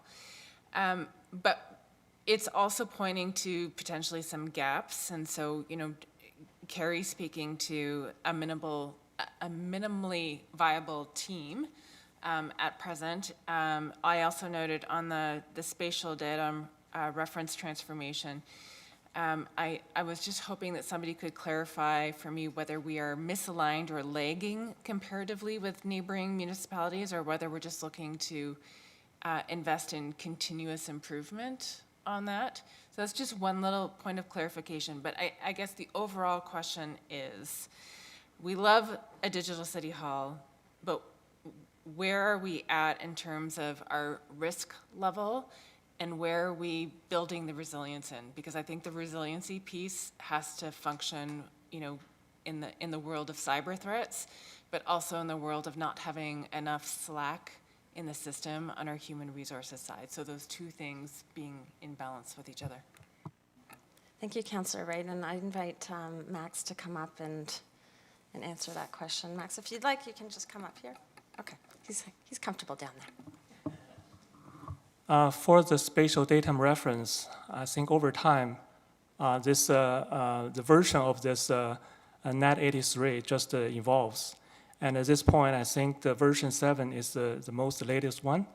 And the benefit for that is it will save the amount of work from the surveying workers, because they don't need to do a lot of data transformation. Also, it's GPS network friendly. So this is all because of the technology evolves, right? The old standard need to be upgraded. Could you please repeat the second piece of the question? I think you more or less got it. I mean, it was a question about whether we were lagging comparatively with neighboring municipalities or whether it was a process of continuous improvement. The other question really had to do with the balance between digital investments and human resources investments and the risk associated with those, and that might be a Philippa question. So nowadays, if you implement online services, especially public-facing, there will be always a risk factor associated with it. Internally, we have a procedure. So any new application need to go through a privacy review and also need to go through a security review. And those risks will be eliminated as much as possible through those progress. And the other question is collaborate with our peers. We do have an intermunicipal collaboration group. That's the directors of all the city government, region government, and county CIOs. And we do collaborate bi-monthly, and we do come up with ideas about how can we work together to build some, like if we have the similar service, how we can support each other. And actually, during the past meeting, we mentioned that probably the chair will start reporting to the regional CAO group on our progress. And from this point forward, it will be the CAO group will be aware of what we are working on, and that will be happening very soon. Thank you, Max. Did I answer your question? Did you have a follow-up, Councillor Wright? Mayor, if I may? Yeah. May I just add to Max's great answer there? Carrie's reminded me too that in the consultant report that explored the digital strategy for us, they had done some research with regard to our IT resources. And just for context, within the 3 cities, we do have the lowest resources from an IT perspective in terms of on a per capita basis. And so one IT person in Waterloo for every 5,279 residents versus Cambridge at 4,327 and Kitchener at 4,353. So that's sort of from the specific IT side of the house, but obviously on the digital side that we just spoke of, as you mentioned, Councillor Wright, this is sort of a collaborative resource piece. It's not just in IT, it's not just in digital. We also have the legislated services side on the privacy impact assessments that Julie mentioned earlier and how much that has grown as well. So it's really in those 3 key areas that we really do need the investment in people in order to move forward. Thank you, Philippa. Did you have a follow-up? Or no? Okay. Other questions from members of council? Seeing none, looks like you're getting off the hook pretty easily today. Thank you. Yeah. All right, Councillor Freeman does have a question. Sorry, it's for legal services.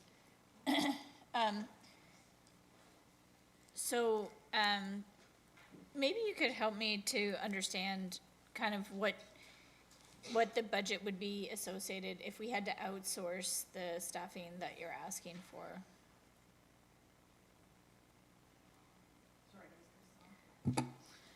Thank you, Councillor Freeman, and through you, Mayor, to Councillor Freeman. The 2 budget requests for our development and planning assistant city solicitor and for the paralegal. The assistant city solicitor in planning and development, what the external costs of that would be hard for me to determine, but it would supersede anything that we would be bringing in-house. And the paralegal would assist in the work of any sort of, when we're going to OLT hearings or anything of that nature, and we need to do the briefs and everything like that, the paralegal would put an integral part of assisting bringing those sources for some of them in-house so that we can minimize the external counsel that we are using, because the costs are just, they're just getting inflated, and it's, yeah. Yeah, I guess I'm trying to get a sense of, like, you know, right now you're probably having to backfill a lot of your work with external. So I'm trying to get a sense of where are we allocating that budget from right now for that external, and this will obviously take over for that. Some of the external, it depends. It's getting budgeted. Some of them from our general account that we have, and some from capital projects are, if there is an external legal and it's in the capital project, then that's where a lot of the funding is coming, because legal resources doesn't have an exuberant budget. Right. That's great. Maybe I can tap Mr. Witzel, because I guess what I'm trying to highlight here is that we're doing a lot more in-house. Yes. And there's also a lot more litigation going on associated with the changes to the Planning Act, and the fact that the ability for us to complete the review of an 11-tower, 3,000-unit development in 90 days is 0 to none. The ability for the broader citizenry to have any input in that is less than 0. And we find ourselves before the Ontario Land Tribunal. So like, I'm trying to just bring some awareness around this piece, and, cause I think, Brad, if I'm wrong, a lot of the external counsel is probably being funded through, an enterprise, like through our planning department, is that correct? Through Mayor to Councillor Freeman, as Christine alluded to, it'll vary in each particular project. In a lot of cases, it is funded by capital. We have seen some corporate transaction deficit items within other legal transactions on the tax base side. But when it's a planning project traditionally funded by a tax base source, potentially by development charges, where we are really seeing this pressure is on the planning litigation reserve, on the lit reserve. So that reserve has been fully depleted. So when we brought the reserve and reserve fund report forward, we had recommended a one-time top up to that reserve. So that's kind of the byproduct of not investing in this area, as we may find ourselves in a similar situation where that reserve is again depleted, needing one-time investment. So the two items of note, which are S8 and S13, so would be a combined 0.35% property tax impact. And as Christina alluded to, we don't have the comparable external amount, but we estimate it would far exceed that investment internal. Hope that helps. Yeah, can you remind me of that percentage again? I can't. Yeah, for sure. Yeah. Just on those two items alone, it would be 0.35%. Those are the two legal resources. And then there are also planning resources on Joel Cotter's team for the planning side of the development application process. And this is on the pressure side, right? The 0.35. Yeah, that's on the tax base impact. Yeah, I really appreciate that, because I know that this, I think this is an area that is probably worth unpacking a little bit more on a communication side. This is a great example where we're trying to manage an in-house pressure to the tax base that would far and away be exceeded if we had to go contract. And we have no choice. I mean, obviously, if someone takes us to the Ontario Land Tribunal, we have to be there. We can't we can't pretend we don't have a planning authority role in the municipality. So thank you. Sorry if you felt put on the hot seat. It wasn't intended that way. No, that's okay. Thank you, Councillor Freeman. I appreciate the comments. Thanks, Councillor Freeman. Are there any other questions? I think that is good. I mean, it's another point of, just how there's ongoing downloading and cost pressures added to the municipalities and across a variety of sectors, but particularly with the changes to the planning, so many changes to the planning acts over the past couple of years, it has really had a significant impact, financial impact and human resources impact on the city. So with that being said, thank you very much to Philippa and the great team of all the directors and the staff that are behind you from corporate services. Thanks for your presentations today. And with that, we will move to, we have 3 delegations. And we will start with, I see Tracy Van Kelsbleek getting her, okay. Oh, sorry, we do have 4 delegations, my mistake. Yep. Yep. So we have Tracy Van Kelsbleek and her, it's January, but she's got some Oktoberfest gear on. And I think, is Alan Canine the president? Are you dressed in lederhosen? I can't tell. I got my truck on. I Just got a your- okay. Bürgermeister Jacke on. Okay. Yeah. Thanks for bringing the Oktoberfest spirit in January. Over to you. Ziggy zaggy. Ik ben Tracy Van Kelsbeek. Danke, dass du mich hier hast, which means thank you for having me here today. I am learning German. As you can see, I'm wearing a very different hat these days than I have been in the past, chatting with you folks. But we really wanted to take an opportunity to thank the City of Waterloo, the staff, the council, mayors, past and present, for the support that they've provided us and afforded us over the years. So with so many changes in these past years, it's super important to call attention to that. So you have been such incredible partners and friends to us over the years. You've been provided important support by way of funding and storage solutions. Your staff and BIA have worked with us to pull off some pretty incredible initiatives, and you yourselves attend events and are ambassadors for the festival, and for this we are very grateful. So today we wanted to provide a bit of an overview about the festival, who we are, what we do, why it matters, and what's next for us. Some of what we share with you may already know, and perhaps there are a few ahs and ohs along the way. I also want to applaud Estero and Justin and Tim's team from the CAO's office on what they were talking about today with the added investment in the arts and culture. So you know we're there to support, and we're applauding you along the way. There we go. So since 1969, Oktoberfest has celebrated Waterloo Region's Bavarian roots through food, music, and festivities. We're one of the largest Oktoberfest celebrations in the world and recognized as Canada's greatest Bavarian festival. The estimated economic impact and benefit of Oktoberfest is tens of millions of dollars each year. Annually, the festival welcomes upwards of 450,000 guests, many local, with close to a quarter of them being tourists. Much more than the now 4-weekend-long cultural festival celebration with pretzels, music, beer, and dancing, Oktoberfest is a gathering place that hosts, educates, and entertains visitors from Ontario, Canada, and around the world. What am I doing? Julie, help me. Thank you. Between the end of September into October, each year we, along with our Festhallen and community partners, present an array of Bavarian-themed activities, parades, events, and celebrations. At the heart of Oktoberfest, you'll find more than 350 dedicated volunteers and a small staffing team. Each one embodies the festival's spirit of Gemütlichkeit by planning, hosting, and contributing to various initiatives and celebrations, making Oktoberfest wunderbar. Oktoberfest community programming is largely free of charge, with events such as the official keg tapping, Thanksgiving Day Parade, Kidtoberfest, our Bavarian vendor market, Dogtoberfest, and the Willkommenplatz, to name a few.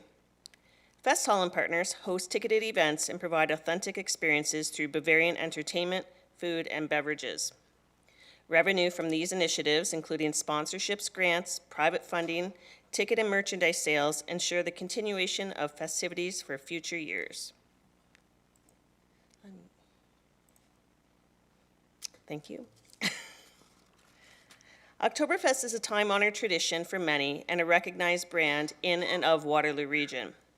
Over decades, generations of Bavarian and non-Bavarian individuals, family members, friends, and business colleagues have come together annually to celebrate our unique Gemütlichkeit spirit. We are an economic driver in our community, bringing thousands of tourists to visit the region each year. Annually, we support local employment, creating hundreds of jobs and providing millions in tax revenues. Our community also benefits beyond these economic impacts through our Oktoberfest Cares initiative. As an example, the Uncle Hans Food Drive has provided over 1 million meals for local food banks, and many charitable partners use the festival to raise funds, like the Hospital Foundation's service clubs, and folks like those. Through Oktoberfest, these groups have provided our community with swimming pools, parks, service dogs, and top-notch hospital care.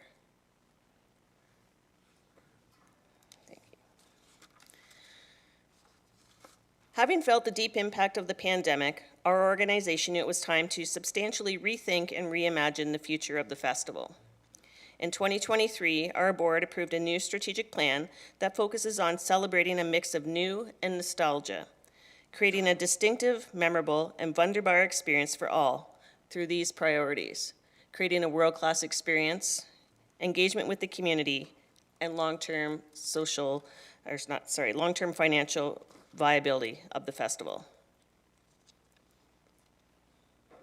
So what's next for us? As we travel on this new path of reimagining KW Oktoberfest, we are planning some fantastic initiatives that help ensure the financial sustainability of the festival and its partners. And folks, we're super excited about where we're headed. You will see us growing through more third-party events and partnerships, such as things like Techtoberfest and Pridetoberfest and others like them, adding to the breadth and the diversity of the festival. Our programming, including events, food, and merchandising, will become even more inclusive to ensure that we have options available for everyone. Importantly, the Kitchener-Waterloo Oktoberfest of the future will remain true to its Bavarian roots, celebrating our local community and creating lasting economic impact. It will be welcoming, inclusive, and accessible for locals and visitors alike. So as we reimagine KW Oktoberfest, we look to you and others like you, people who are focused on the growth and evolution of our changing community. We need your support, advice, and guidance. Folks like you understand the importance of arts, culture, and placemaking and how that affects the overall livability of our community and our cities. And you see that Oktoberfest is an important asset and brand contributor to Waterloo Region. Since taking on this role, I've been asked so many times, how can I help? Well, right now it's essential that folks in our community and beyond it get excited, like we are, about the festival, reinvest in it, and get involved. We need more partners, sponsors, volunteers, friends, and doors opened. So we invite you to join us in making Oktoberfest wunderbar for the future. Danke, and we're up for questions, Mayor. Thank you very much to both of you for coming in. I gotta stop. I don't know why it didn't work, the clicking. Sorry about that. Yeah, well, we got through your presentation. Yes. Yeah. Questions of council? Nope, seeing none? Oh, sorry, I do have a question from Councillor Road. Thanks, Tracy and Alan. Just one specific question. Do you see any more events like for Oktoberfest specifically in Waterloo in the future? Yes, we do. Yes, we've been having chats with the BIA, with the mayor, with the creative and industries. Sorry, I have to remember that the name got changed there. The team there as well, and definitely it's the Kitchener-Waterloo Oktoberfest celebration, right? So we do definitely want to be doing more things in Waterloo. It's great that the mayor's Oktoberfest market kind of kicked off during COVID, and you know, it'd be great to bring back the barrel races and have a fest hall here. So yes, definitely more things in Waterloo for sure. Great, thanks, guys. Thank you very much, Councillor Roach. Councillor Rowe. Through you, Mayor. Thank you so much. Oktoberfest is so much fun, and I took my kids to the keg tapping. It was great this year. I'm just thinking about what you're saying is evolving Oktoberfest and having Bavarian roots, and maybe do you have any ideas or examples that you can give that might represent the evolution of Oktoberfest?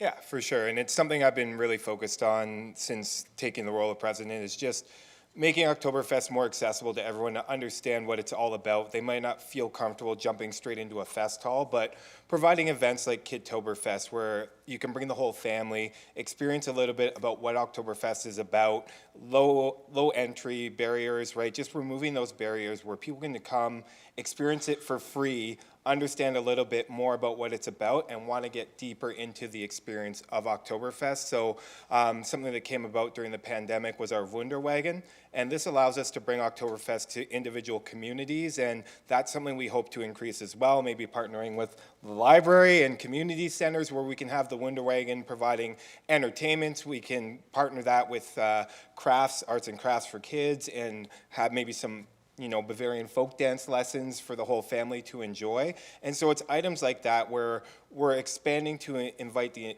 entire family. It's not focused on necessarily, the beer aspect that a lot of people normally associate with Oktoberfest, but more on let's come learn about the cultural aspect of it. Let's experience the food. Let's learn a little bit about it. And that's something that really I found over my journey with Oktoberfest that I really started to enjoy, is learning about another culture, and that's really what it's all about. I love it. Thank you. And if I could just add to that a little bit as well, just when it comes to that inclusivity, we talk about having free events, and that's super important to be able to do that, because lots of folks, that's what they need. That removes the barriers that Alan was talking about, but it's also through looking at what kind of food options that we're providing there. Folks in our community that don't eat pork, so making sure that we have other options available. It's through the merchandising and clothing. Not everybody can afford a $600 pair of lederhosen, but they can afford a $30 t-shirt that has fake lederhosen on it, but makes them feel still a part of the whole celebration. So we're looking through those lenses in all the work that we do. I wanted to mention that as well. Thank you. Those are such important considerations. Thank you.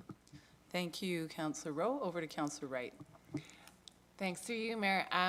I just want to say I'm such a big fan of the parade, and because the parade actually comes to Ward 7, I'm especially excited about the parade, and also the opportunities to extend programming around the parade into the neighborhoods, because they all show up. And secondly, I want that t-shirt. You got it. We'll get you one. The merchandise store is probably open online all the time. Okay, thank you very much for coming in. Thank you to both of you and to the team of volunteers and the staff behind you that do so much work to bring this festival to life every year. So thank you very much for the update. Appreciate it. Thank you. Okay. So the next updates or delegations are the Clay and Glass Gallery, Denis Longchamp. And we have 3 delegates that are all in the sort of arts and culture. So I'm thinking, Council, it might be more efficient if we heard from each of the delegates and then took questions. Does that work? As long as everyone's okay with that? Okay, so over to you, Denis. And just so just a reminder, there's 10 minutes per delegate. So it's starting now.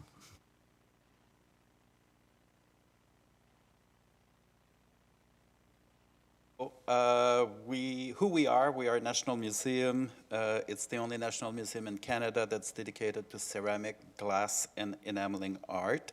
We've been celebrating our 30th anniversary last year in 2023, and we are always free. We are recognized by Museum Association for our award-winning programs. We do have a permanent collection of over 1,400 pieces in clay, glass, and enamel. We do lots of community programming. We do have residencies in clay, glass, and enamel, including BIPOC artists, supported by the TD Bank. And we are supported by national and provincial arts organizations, including the Canada Council for the Arts and the Ontario Art Council. I insist we're always free. 12 to 14 exhibitions every year. We give every year 2 national awards, both with the bursary of $10,000 for the winner, and this year for the first time we're going to offer $5,000 to the runner-ups. We started in 2018 an Emerging Talent Series for exhibition, and we organized in 22-23 2 national exhibitions. One was a response to COVID from artists across Canada, and the other one was Voices on Diversity, Equity, and Inclusion in Canada. And the next one is planned for fall 2025 and will be a follow-up on Voices. Awards that we received, the Ontario Museum Association gave us Excellence in Publication Award in 2021, an honorable mention for exhibition for disruption, which presented the work of 4 women of color artists from across Canada in 2022. And the Canadian Museum Association also gave us that same year an honorable mention for a community garden supported by a cash grant from the City of Waterloo. And we received last year from the Ontario Museum Association Excellence in Program Award for Creative Connection, which was run by Naomi Smith, who is in the back of the photo there, and which paired people suffering with dementia, their caregiver, and high school student to work together towards a project that was based on a piece from the collection. I was humbled and honored to receive 2 leadership awards, one from CREF Ontario in 2020 and the one from the Canadian Museum Association in 2023. We do lots of education and community outreach, usually 10 to 12 different programs every year. Of course, we have clay time, school tours, adult and teen workshop, 2 residencies for BIPOC artists. We do provide scholarship for low-income families. Last year for summer camp, we offered 16 of those. We do have a youth guild that meet monthly for 14 to 18 years old. We do have Gather at the Gallery for 55 plus, twice a month on Thursdays. And we do have free activities on special occasion, including Garden Fairy Day, Crafternoon, Lumen, and Waterloo. Voices, we had a very interesting roundtable that was followed all across North America. We had people writing to us on Facebook that they were watching from Florida and California. A place at the table was part of Voices, where we invited 27 public figures to create a plate on the theme of diversity, equity, and inclusion in Canada. And we set it up as a table with a place that was empty for visitors to take their own place at the table by filling up a card. Over 300 cards were left in the gallery. What's been happening since the pandemic? In 22-23, 24,300 visitors, which was an increase of 25% from pre-COVID numbers. And it comes pretty equally in 25% group from Waterloo, Kitchener, the region, and outside the region. Other statistics, 48,000 visitors to our website, 657 person reaching on Facebook, 14,000 video viewing on YouTube. We do have a YouTube channel, and that's how we can fulfill part of our national mandate by reaching out to people all across the country and beyond. And last year, we presented the work of 130 artists, including 27 from the region. More numbers, you can look at them. I'm not going through all of them just for time's sakes, but we do organize 25 workshops per year. We do Gather at the Gallery. We kept it at $5 for the first year. We had to increase it to $10 this year, but it's still very popular. Once a month is hands-on activities, and the second Thursday of the month is lectures that are free. Children's 40 days of art camps, 141 kids registered, not including the 16 scholarships that we offered. We got 49 school groups last year to represent 1,600 students. Community program for 2023, the big increase is with Lumen in 2023. We went from 500 in 2022 to 1,600 that entered the gallery to see the exhibition. Sharing Experience, we did 6 sessions. Sharing Experience is a program where we invite community group to come and meet with us and tell us what they would like us to do or offer to them, and participate at an hands-on ceramic activity that is free. And the idea is just to share experience and connect and see how we can be a better place. Gather at the Gallery again for 55 plus. We did 3 artist talks and roundtable discussion, 83 participants on site, 245 was following on Facebook. And we did 4 sessions with the community garden with the master gardeners of the Waterloo region. What our visitors say about us, I just picked two of the most significant. Maybe the second one is the one that touched me most. The last 5 months have been really hard for me. On a whim, I turned to come here on my way to the library. I'm happy I found this sketchbook with so many notes and drawings from people of all ages and places in life. I think it's peaceful and profound. I'm happy to get to experience this. I hope to leave behind a piece of my life in this book, and at least some of the pain, the grief, the sadness waiting on me when I walk back out these doors. Keep going. I love you. 2023-2024, increase in participation and visitors. In June 2023, we hosted a Garden Fairies Day. And to my big surprise, it attracted 560 people, including a family from Montreal who saw it on Facebook. And the two little girls really wanted to come, so the parents did the trip. 74% of the participants were from the Waterloo region, 26% were from outside. And after that, we had a special opening, a partnership that we do with the University of Waterloo. They organized a major exhibition on robotic clay, which brought 195 attendees to the opening reception, and lots of coverage in multiple magazines, including Fusion, Ornamentum, and Canadian Architect Today. For a recent report from the Ontario Museum Association, you can read it, but the one that I was most amazed by, it's employing 9,000 workers across the province. Museums support Ontario's $26 billion cultural industry with a $3.7 return on investment. Museums have a reliably higher return on investment than other public infrastructures investment, including investment in public transportation. Arts and culture tourism, including visitors to museums, galleries, and heritage sites, is the fastest growing type of tourism internationally. In Ontario, cultural tourist trips have tripled the economic impact of tourist trips that do not include arts and culture. Culture tourists spend more, Denis, stay longer, you've got and 1 more minute likely. left, okay? Yeah, I'm done. Just one more to go. I already mentioned that here. Financially, we are grateful for the support that we get from the City of Waterloo, but in 10 years, we never got an increase for inflation rate except last year. So thank you for that. And we are prudent financially, and we run a tight ship, but at the same time, if we want to maintain what we're doing, we need greater and do greater things. We need more support.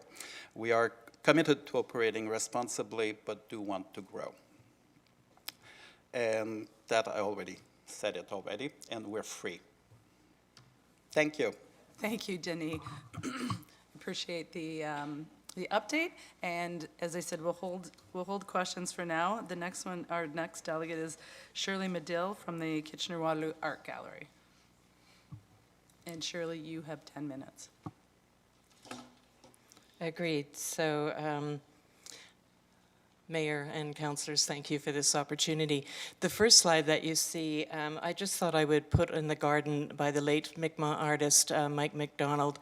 It's been there for 4 years. It's going to be a permanent fixture, and it's a medicine and butterfly garden.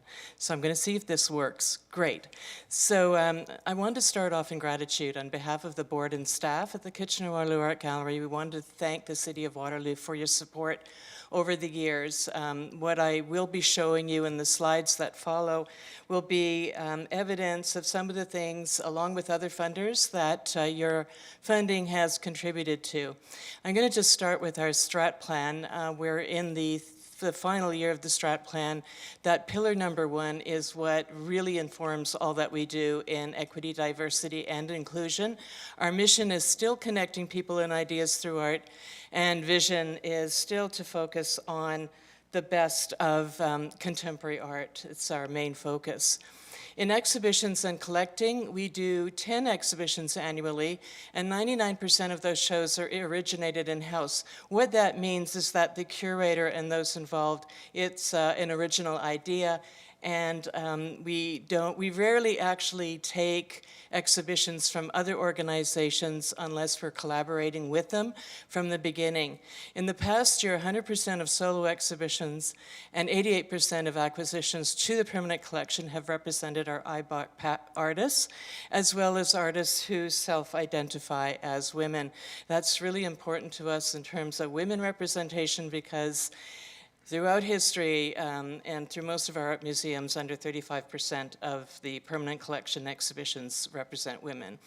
I also want to extend this invitation to everyone in this room. Our opening celebration of our winter exhibitions on February the 9th will feature Bangishimo, The Medicines We Carry, and Erratic Behavior. Bangishimo is the City of Kitchener's artist in residence. We just collaborated on this project, and Erratic Behavior is a guest curator, Katie Lawson, and it actually is a focus on our relationship with the land. In 2024, that thematic construct of land and climate crisis and so forth infiltrates all the exhibitions that are shown. This one upcoming, Billy Gauthier, being the air, the water, the fish, and the stone. This is going to be a rare opportunity because rarely can you see this Inuit artist from Labrador's work. And the reason for that is when he produces, the collector snatches it up. So the dealer often has a list of the collectors. The image comes on, says he's finished this, and the collector at the top of the list gets it. So we've been actually able to secure over 30 works for this project. They're very fragile as well, so few museums even want to take the chance on it. And you can see every feather in this image, for example, has its own little crate. It's taken apart. So I'm not going to go in detail, but it's one to look for. And then another show is SOS, The Story of Survival, Part 3. Our curator, Darren Dahl, does a deep dive into the climate crisis, and this is on the planet, shows a roster of international artists. Permanent collection, we're an art museum. We currently have over 4,500 works of art held in public trust, largest collection in North America of international contemporary naive art paintings, second largest collection of photographs by Ed Bertinsky, and we recently acquired significant works by the following Indigenous artists. Now I'm just gonna really quickly stroll through programs. Stroller tours, we like to start them early. It's really good that way. Children and adult workshops, March breaks, summer camps. Our youth council now numbering a reach of over 100. Last year was over 100, even though we were still coming out of a pandemic. And the seniors programs have been active since 2010 when we started to work with Alzheimer's Society, Waterloo, Wellington. Family programs and newcomer initiatives are all part of what we do, from Family Sundays to open conversations. We welcomed over 6,000 students last year from both school boards, Catholic and public. And then our Expressions exhibition of student work in Waterloo region. It's our 49th anniversary. This show has been going on for 49 years, and it's going to be 50 in 2025, so we're looking at doing something special. In terms of diversity, equity, accessibility, and inclusion, we've relaunched our multilingual tours. Prior to the pandemic, we were able to deliver these in partnership with the Multicultural Center, and they're up and running again. The Open Conversation series I mentioned. We're also relaunching the touch and descriptive tours for people who are blind. We work with CNIB, Sensory Free Saturdays, and also ASL tours for people who are deaf or hard of hearing. We also do professional development workshops, and these for resident doctors and medical students in KW. This workshop is specifically designed to improve their skills at observation and empathy with their patients. We also work with KW Habilitation, and also we deliver professional development workshops, team building, and creative thinking workshops for corporations. The other thing is we take civic engagement really seriously. We don't think that art and culture is a separate pillar. It's kind of aligned with urban planning and you know, looking at our region that's transforming very quickly. We've done a series on art, architecture, and the environment, placemaking in the public realm in partnership with Perimeter Development and the Grand Valley Society of Architects. And it's become really popular. We reach about over 100 people at these events. And also we do public art collaborations. We're doing a phase 3 reinstall in downtown Kitchener on the murals on facades of buildings, and we also have we curate Charlie West condo development annually as a partnership with Momentum Development. So this is just a slide of the first phase of the downtown Kitchener BIA murals that we put up. And then we also have a signature event called Feast for the Senses, where we invite a chef to come in and create original dishes based on an exhibition that they've seen, 5 dishes that are matched with wine. We engaged over 50,000 visitors in 2023. This is where they came from. We documented 38% come from Kitchener, 32% from Waterloo, 4% from Cambridge, 4% from other parts of the region, 20% from Toronto and Ontario. The digital access we looked at was higher. It was over 60%, and 2% from other parts of Canada and abroad. And this is our funding pie. On the left is the work that we do through foundations, sponsorships, individual donations. And on the right is where the government funding comes in. You'll note the blue at the City of Waterloo. There's also a recovery grant in there at around close to 100,000 that actually came from the province of Ontario in 21 to spend over until 23. We don't have it in 24, so that's been a challenge for us. The premise is City of Kitchener and then the federal and provincial. But this is what the percentage allocations of revenue look like. City of Kitchener is 17%, Ontario Arts Council 9%, Canada Council 7%, City of Waterloo is 5%, and we raise 62%. And this is about a $1.2 million budget. So in the end, for over 25 years, the contribution on the part of the City of Waterloo has not changed. One exception last year, we did get a little over $3,000 increase, and the City of Waterloo also helped with recovery grants. We received a recovery grant for 22 and one for 23 that we're using this year. The application was last year, and this is to help us with our digital reach that was really launched over the pandemic. So with the pandemic setback, we're just in need of more funds to service the community. So our request respectfully is in those future budget deliberations, just consider increasing that contribution from the City of Waterloo as we move forward and really want to service our communities. So thank you. Thank you very much, Shirley. You have a minute left, so well done. Okay. And so then we'll hear from Emma Walker, who is the Executive Director of the Button Factory Arts. Welcome, Emma. Good afternoon, Mayor and members of the Council. I'm here to speak to you about the Button Factory Arts and how the proposed 3-year budget will affect us. For those who don't know who we are right across the street. Come visit us sometime. And we incorporated in 1994 as the Waterloo Community Arts Center. Community Arts Center. We are community-focused, community-centered programming.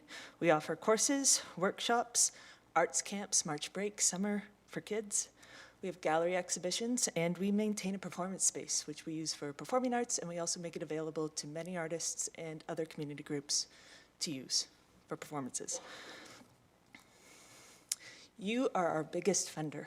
We are local in scope, we are local in focus, and the City of Waterloo is our #1 source. Looking back on the last 10 years of the funding from our affiliate agreement, we received $30,000 a year from 2014 to 2022. Last year, we did receive a 5% increase for inflation. Thank you very much. I have graphed the 10 years. If we had consistently kept up with inflation, we would be getting $38,000. Every time we don't get an inflationary increase, it is a cut. The purchasing power of that amount of money goes down. Unfortunately, our budget has also echoed this constant size. Overall, our 2014 budget and our 2023 budget are almost the same amount of money. If it had grown, we would have jumped from the 228,000 that we had last year to 304. We are shrinking. I have also graphed our budget adjusted to inflation using the 2014 base year across the top and where we are. As you can see, the COVID years in particular are where we shrank. By not keeping up with inflation, we are shrinking. During COVID, we tried. We went online. We continued as much programming as we could. The demand shrank. The utility of an online art class is not as great as an in-person one. The utility of an online art camp is not as great as an in-person one. And our ability to continue our earned revenue streams at the capacity that we had in person did not exist. We also could not do rentals. It was illegal. And our membership shrank because our use value to our members shrank. We are trying to rebuild that. We are rebuilding it. We're doing better. We are working. We are also trying to find new donations in an economic environment where people have less disposable income because of inflation. And we are asking businesses for sponsorship in an economic environment where there's a lot of uncertainty for their businesses as they continue. So growing is hard. What shrinking means for us. As we shrink, and again, over the last 10 years, we have shrunk 25% of our spending capacity. It means that we are making choices. It's not about 25% for us. We are not thinking about the bottom line. It is wages. It is cost of living increase for staff. It is whether or not we're staying competitive. It is hours. Are we cutting hours? Is it cutting programming? Do we have to end camp an hour early? Is that shrinkflation in the arts? Is that the utility for the people who are using our camp to provide childcare? Are we increasing our costs of our programming, making it less accessible? Are we participating in fewer free community events like Lumen? Are we continuously chasing project grants? We are. But are we relying on that to cover our core operations? Getting a program coordinator, bringing them on board for 4 months, training them, and then losing that capacity at the end of the project just to start over again? Are we running a deficit? And if we are, how long can we do that for? Those are the choices that we make every time we don't grow with inflation, every year. The arts are people heavy. What that means is we don't benefit from things like economy of scale very easily. We don't benefit from things like outsourcing very easily. Mass production, not helpful. AI, not going to, again, make us more efficient. Our expenses grow faster than inflation. We grow faster than the average consumer price index metric because we rely on people. So what this means for this 3-year budget, you are deciding our fate for 3 years in this wedge of our income. Are we going to keep shrinking and keep trying to bail the water out of a boat? Are we going to grow at the rate of inflation and kind of plug the hole? Or are we going to grow and put a little wind in our sails? Maybe eventually bring us back to the spending capacity we had in 2014. You also have a menu item, the Economic Development Marketing Coordinator. That is a shared resource, one of the few economies of scale that we can actually benefit from by all using it. If that goes, do we find the ability within our budget to support it somewhere else, or do we not have that resource at all anymore? There are lots of reasons to fund the arts. Some of it is an economic impact. Some of it is an enjoyable and livable city, but ultimately there's also an ideological decision.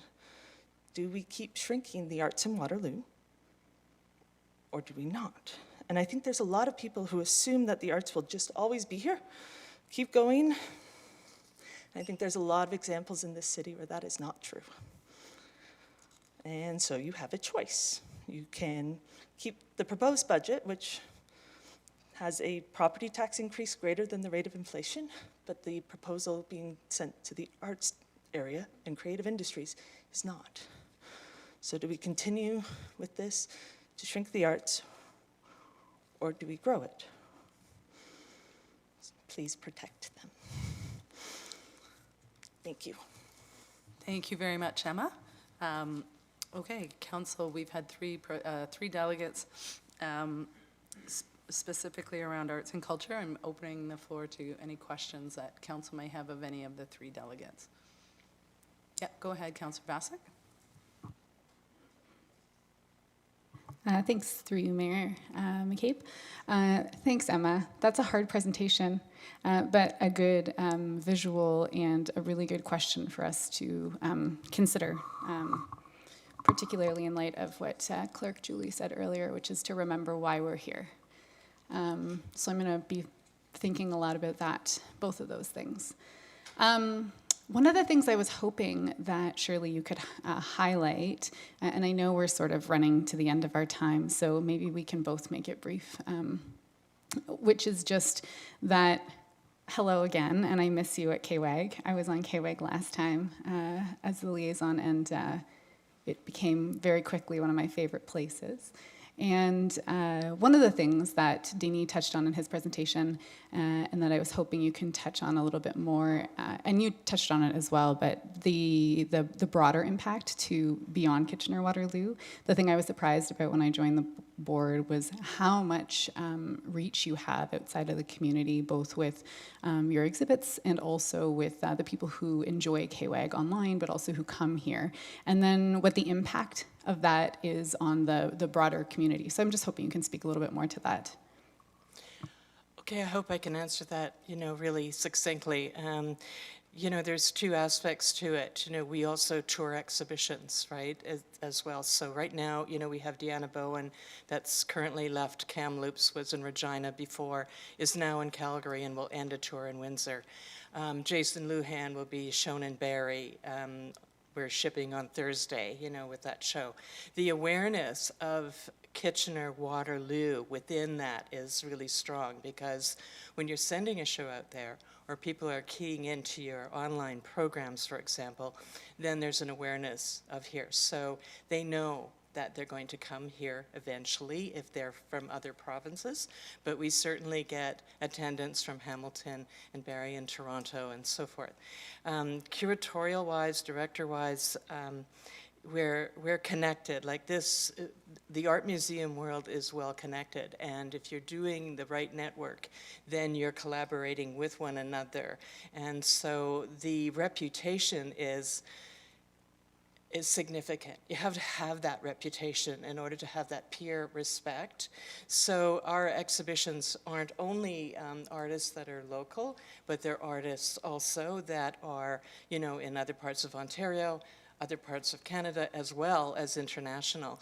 What that does for the artists in the community is that it kind of contextualizes their work in a bigger place, right? So then they're connected to this other world through these other artists, and that their work does not exist in a vacuum, but they share the issues that other artists do. So, we may have artists here, like Ernest Detweiler, for example, that focuses on the land, but he's also connected with so many other artists over the world that's connected with the land. So the more that we send out, the more that we bring in, the more that the artists are out, is a way that we make impact on that awareness. I hope that answers your question. Oh, I think you answered way more questions than I asked there, and I just loved it. And I think what really strikes me, and in light of your questions, Emma, is that you're all doing more and expanding as the pot shrinks for you. And while we like to say to the nonprofit sector, like, well done, look at what you can do, with less money, with fewer resources, and we celebrate you for that. Like, like when someone's like, you're just so good at vacuuming, so you have to keep doing it. Yeah, but it's we really do risk losing a vibrant arts and culture scene if we don't invest in it. And we keep telling ourselves that arts and culture is important, and we keep disinvesting from it. And I keep banging my head against the wall thinking like, what is the argument that's gonna make the case? Is it the economic impact? Is it that it's just an ideological thing? Is it that finally we're really focused on anti-racism and equity, and so the arts are a route to that? Like, what the heck is the barrier to like fully investing in arts and culture? And I just so appreciate you all coming here today to share the celebrations that are worth sharing and the challenges that you face. And maybe we're gonna be the generation and council that finally decides that we're just gonna put the stick in the sand, what I don't know what the saying is, and just like say from here on, we're just not gonna do this. We're not gonna cut arts programs anymore. So thanks for coming here today to make a case for that, all of you. Thank you, Councillor Vasek. Councillor Wright. Thank you. Through you, Mayor. Thank you, all three of you, for sharing your perspectives from your day-to-day work. I too, outside of council, am running a nonprofit, and so I can appreciate that constant struggle on the funding side, trying to put together a budget in a shrinking funding environment. One of the things I wanted to ask specifically is, residents are often asking us why other orders of government are not taking that responsibility for that funding, and why the local government is why it's falling to local government. So I just wanted to ask specifically, and it could be any of the three of you to answer that question, but what sort of percentage you're seeing right now in terms of federal funding and Ontario Arts Council funding, and whether you're seeing any growth in that, or whether that is also shrinking. I think that it's helpful for us to see that in context, and I think Shirley, you already did give us a really great view of the diversification at KWAG, but just to kind of have a sense of where we're at in the different orders of government. That's a really good question. The Ontario Arts Council, their budget is still frozen, right? So when they meet, I know that they've had to cut a couple of programs that they fund so that they can shift funding around. So they're still working with the same pot of money and it's status quo. So we're assessed by our peers, so they're curators, directors, programmers from other arts museums that have that expertise to jury that, to assess our applications. Canada Council, we're still waiting on that front. We've been frozen multi-year for 4 years. This is the last year, so some point this year, and I think it'll be before the fall at that point, because another grant, multi-year grant will be going through, is what will that look like? Will it be increased? Is there advocacy? Absolutely, on the part certainly of Canadian art museum directors about increasing the budget. There's a lot of advocacy on the part of Galleries Ontario, for example, going out there.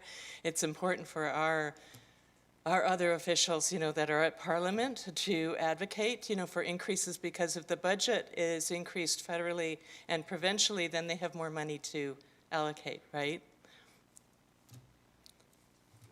So status quo still. Right. Thank you, Shirley. Did you have a follow-up, Councillor Wright? No, I didn't, in Okay. case anyone else wanted to add to that. Go ahead, Emma. Okay, we've never been eligible for operating money from either the provincial or national level of government. We do get project funding. Again, it's that temporary increase in capacity.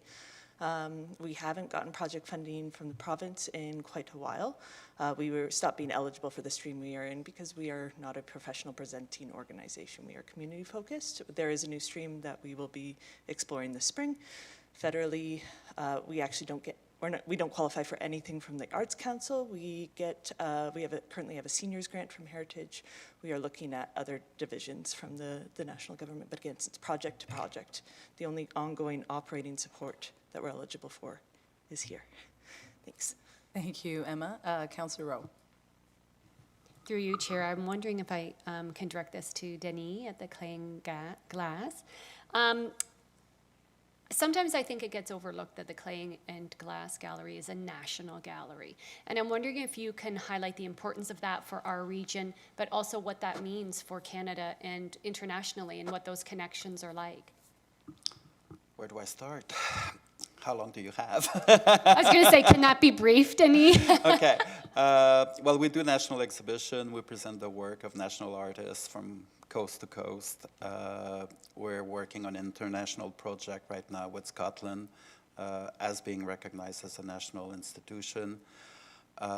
What it means for the region, just the awards bring lots of visitors from various provinces, pending who's the finalists, who's the winners, and that brings visitors over. Last summer, we had quite a successful summer, again, increase in numbers for visitors. It's a jewel. It's a treasure. It's, I was mentioning 14,000 views on YouTube because we do present artist talks in video form online, again, from artists from all across Canada. We're discussing right now with artists in Newfoundland to talk about sustainability in clay practice as part of an exhibition that's coming in the fall, which is also national in scope with artists from 4 different provinces. And I can go on and on and on, but it's, I think it's important, and we're the only one in Canada that is devoted to clay, glass, and enamel. Coming up as an exhibition, we do have one exhibition with artists from 3 different provinces. I installed today a fountain that's 7 feet tall in the gallery, as well as a night owl that's 7 feet tall, and a confessional. Yes, there is a link between the 3, but you have to come to the gallery to see it. Don't spoil it first, Denny. An exhibition from an 85-year-old artist that is still going to her studio every day in enamel, which is just stunning and a beautiful exhibition to see. And of course, it's our fundraiser afternoon tea party at the gallery. If you haven't bought your tickets, don't delay. They're going very quickly, February 10th, 25th, and March 10th. Okay, good for you for working in a plug for your Thank you. fundraiser. Sorry. Any other questions? Nope, I just wanted to follow up with, I appreciate that because I think it does, sometimes the gallery flies under the radar and people don't realize it's a national gallery, which of course connects the artists and then brings that to our community. And I can speak for being at the gallery and meeting people who've come for the first time and they're just in awe of what we have at the gallery, and it's fantastic, so thank you. Thank you, Councillor Rowe. Councillor Freeman? The question that I have is kind of for anyone who wants to take it. It's a real struggle, right, as a municipality to help fund the arts, because we get a lot of feedback that says that's outside of our bailiwick as a municipality, that we need to stick to our knitting, build roads, build sidewalks. How do we change that conversation? How do we help the property tax base, which is overwhelmed, to understand the importance of that? We can all sit around here as council members and know, like I go to events at the gallery. I miss not being able to go to the symphony. I love dotting into the button factory to see what's available for purchase. I just don't know how to change the community conversation so that the broader tax base actually sees this as a municipal responsibility. That's a big question, Councillor Freeman, but we'll. Yeah. Go May I ahead, give it a Shirley. crack? Yeah, go ahead, Shirley. Give it a crack. I think sometimes what the issue is that it's either or, right? And that many don't think it's and. It already has a lot of evidence, and we don't have time, of course, to talk about the evidence, but we are linked to social service organizations. The artists are linked to what the issues are out there that everyone's talking about. Artists are talking about food shortage. They're talking about the climate crisis. They're talking about homelessness. It's in a lot of work that I've seen that's actually been in our gallery. So when you look at those pillars, often, with the tax dollars, it's either this or it's that, but I say it's arts and, right? Because it's connected. The arts are connected to art and to wellness. The pandemic certainly really illustrated that, because it was interesting how many really did tap into music and literature and the visual arts. And I think that that's the first angle I take. Another one is education. If you want a creative thinking community, because we're an innovative community and we're just like on the pulse of that kind of thinking, we're notorious for that. We're well known everywhere for that. And so what we want is our youth to have those kind of entrepreneurial creative thinking skills, and art museums and also performing arts can deliver that. So when you're talking to them, those are two things, education, creative thinking, and wellness, that is a really good entry point. Thank you very much. If that helps. Thank you very much, Shirley. Councillor Bodley, I believe you had a question for staff. No, I think that was it. Okay, thank you. This is probably a question for finance staff, maybe? I don't know. I'll just ask it so boldly. Why aren't our key cultural institutions being given inflationary increases on an annual basis simply by policy? Through Mayor to Councillor Bodley, I would say the policy aspect is something we could take away and investigate why that's not happening today. The B21 reference number, I was chatting with Estero, the breakdown of what the key cultural institutions are going to get over the course of the 3 years is yet to be defined, but that's what that budget request is intended to cover, is that inflationary increase as we go forward here over 25, 26, 27, or sorry, 24, 25, 26, which we had started in 2023. So we're trying to ensure that we don't fall further behind. And I think we heard earlier today from Councillor Vasic, we're going to explore some alternative options as to how we could potentially increase B21, both on an ongoing basis, maybe creatively through something like the Council Contingency Reserve with an offset, and then maybe even from some one-time reallocations through the Uptown CIP funds if there are some available. The policy piece, I think we need to take away and report back to Council as to what that would look like and how we could incorporate that as a go-forward basis for 2027 forward. Okay, thank you. And through Mayor, just as a follow-up, when this conversation comes back to Council on budget day, you know, moving money around from Council contingency, et cetera, can we, is it possible to ask staff to provide Council with feedback as to whether or not this is meeting an inflationary increase for each of the institutions that have come forward to us today, so that we know whether what we're actually looking at increasing, should we choose to do so, is meeting the inflationary targets that these institutions really need in order to survive and thrive? To you, Councillor Bartley, I will say we can come up with a breakdown as to what the increases would be based on the current B21 funding, and then some of the increases as to the alternative options that are brought forward. I did look over my shoulder just to make sure that that isn't committing a sterile something that we're not able to prepare, but I think that's the case. Yeah. I can appreciate how that would be helpful. Yeah. Thank you, Councillor Broadley. Thank you, Brad. So thank you again to the delegates for coming in. It was a very thoughtful presentations and impactful presentations, and we appreciate you waiting this afternoon for your time, or your turn, I should say, at the podium. And thank you again for the ongoing work that you do for us locally and beyond. So the next item here is a staff report. It's a Community Engagement 2024-2026 staff tabled budget. It's prepared by Carrie Van Niekerk and Brad Witzel. I'm just going to turn the chair over to Councillor Hamner. So we're going to you don't have a presentation right now, but it's open for questions, and then I know we do have a delegate after that, but I just need to excuse myself for 1 minute. Absolutely, Mayor. Go right ahead. Do you want me to move there?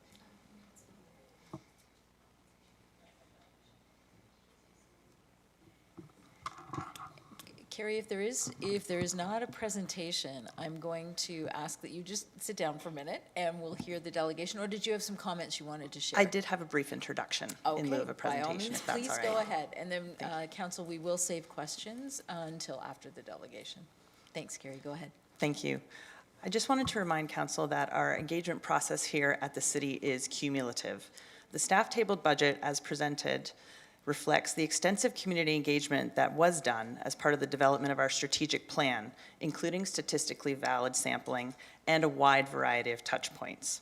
The strategic priorities identified in that process were the foundation for this budget. But the opportunity for staff to engage with residents, to inform and explain, as well as receive feedback and comments, is always a valuable ongoing part of our process and part of this budget process. The comments and feedback received through the budget information session and the budget survey, while not a random or statistically representative sample, provide an indication of public opinion for your awareness and consideration. It is a snapshot of opinions from those who elected to participate. Overall, these opinions generally reflect a sentiment of concern for the level of affordability of the proposed tax increase. While the comments on services and initiatives presented in the report provide important context for people's opinion, we'd caution Council that this budget-focused snapshot does not provide enough information to make program or service decisions, and some of it is very contrary to what we heard during the strat plan process. In fact, since the report was publicly shared in the Council packet last week and received some media attention over the weekend, we've received additional feedback specifically in support of some of the items that had negative support in the report, specifically bike lanes and climate change. Finally, I will note that the report focuses on budget feedback itself and not the meeting format. This year's hybrid budget meeting reflected changes from the staff debriefing and public feedback that we solicited after last year's meeting. We solicited feedback again on the hybrid meeting format this time around, and will continue to incorporate improvements into our processes for community engagement. Thank you. Thank you, Carrie, for those opening comments and remarks. I will now ask our delegate, Lauren Weinberg, to come forward. And if you could just, for the record, and you can lower the microphone there, just state your name and location of residence. Good afternoon, Mayor and members of Council. My name is Lauren Weinberg, and I live in Ward 7. I'm a homeowner, and I'm here to ask Council to raise property taxes as much as it needs to. I expect fiscal responsibility from this Council, but to me, that doesn't mean keeping taxes low. It means investing in preventative maintenance and necessary services, which include the arts. The city has estimated that the average property tax increase for 2024 would be $110. That's about what my family would have to pay, and for us, that's not a catastrophe. I recognize how lucky we are, and that many of my neighbors cannot say the same, especially seniors on fixed incomes. Fortunately, there are grants to help low and moderate income seniors with their property taxes in this situation. Moreover, I think the increase is justified because if we don't invest in addressing climate change now, it's going to cost all of us a lot more than $110. I've read the city's strategic stories about the budget, and I'm going to focus on 3: more sidewalk snow clearance, active transportation infrastructure, and transforming city facilities to achieve net zero carbon emissions. This is a picture of my family from a few years ago. My older daughter wants me to clarify that she's outgrown the cargo bike and now only uses her own bicycle. When I saw comments on the budget like, bike lanes are underutilized, I rolled my eyes because my family and friends use them all the time, including in the winter. Thanks to our bikes in the Ion, my family doesn't have to have a car. We walk and take Grand River Transit and occasionally take taxis, and this saves us several $1,000s a year. More investment in sidewalk snow clearance and active transportation would enable other Waterloo residents to do the same. This is my 10th winter in Waterloo, and it turns out no matter how many times you say personal responsibility, it doesn't make our current sidewalk snow clearance system work. We need to invest more. This is a picture of Father David Bauer from 2022, but every single street in Waterloo looks like this at some point during the winter. When my children still used a stroller and we tried to go for walks in the winter, we sometimes had to turn back because I couldn't push the stroller over the uncleared sidewalk. What is someone who uses a wheelchair supposed to do? I can hear the anti-tax crowd saying, you should just contact bylaw. I can't contact bylaw about every uncleared sidewalk in my neighborhood because I'd have to submit dozens of reports every day. I can't just chat with my neighbors and politely remind them to shovel because a lot of my neighbors are construction sites, vacant properties, or apartment towers whose owners clearly don't care. And I don't feel great about reporting my fellow homeowners because maybe they're dealing with a sudden illness or injury. Maybe they were too overwhelmed by caregiving or work or travel to deal with snow removal themselves one time. Maybe they realize they're consistently overwhelmed, but it's too late in the season to hire someone. If you do have to hire someone, that costs much more than $110. I know multiple people who've been seriously injured falling on an uncleared sidewalk. Their recovery and lost wages cost much more than $110, individually and in the burden on our healthcare system. I constantly see people using their wheelchairs or pushing strollers in the road because the sidewalks are covered in snow. What if someone in that situation gets hit by a car? I'd pay much more than $110 to save my neighbor's life. Speaking of cars, before I moved here, I spent most of my life in New York and Chicago, but thanks to its drivers, Waterloo is the most dangerous place I've lived. The CBC recently reported that there were 38 pedestrian collisions, and that's just incidents, more than 38 people were injured, in Waterloo region between November 2023 and January 7th of this year. Before you blame the pedestrians, think about how many times cars have crashed into LCBOs, plural, and other buildings in Waterloo region, or about how often your power has gone out because someone crashed into an electricity pole. The photo on the right shows my 8-year-old daughter and a vehicle in the parking lot of the Swimplex, which we find ourselves crossing every week because there's no sidewalk on that part of Avondale. The driver would be unable to see her. As we walk around Uptown, we constantly encounter pickup trucks that are so tall I can barely see over the hood. And in the CBC story I mentioned, the police said they're seeing more serious injuries than in previous years because vehicles keep getting bigger and bigger. Waterloo is not safe for pedestrians. Of course I want more sidewalks that aren't covered in snow and trails.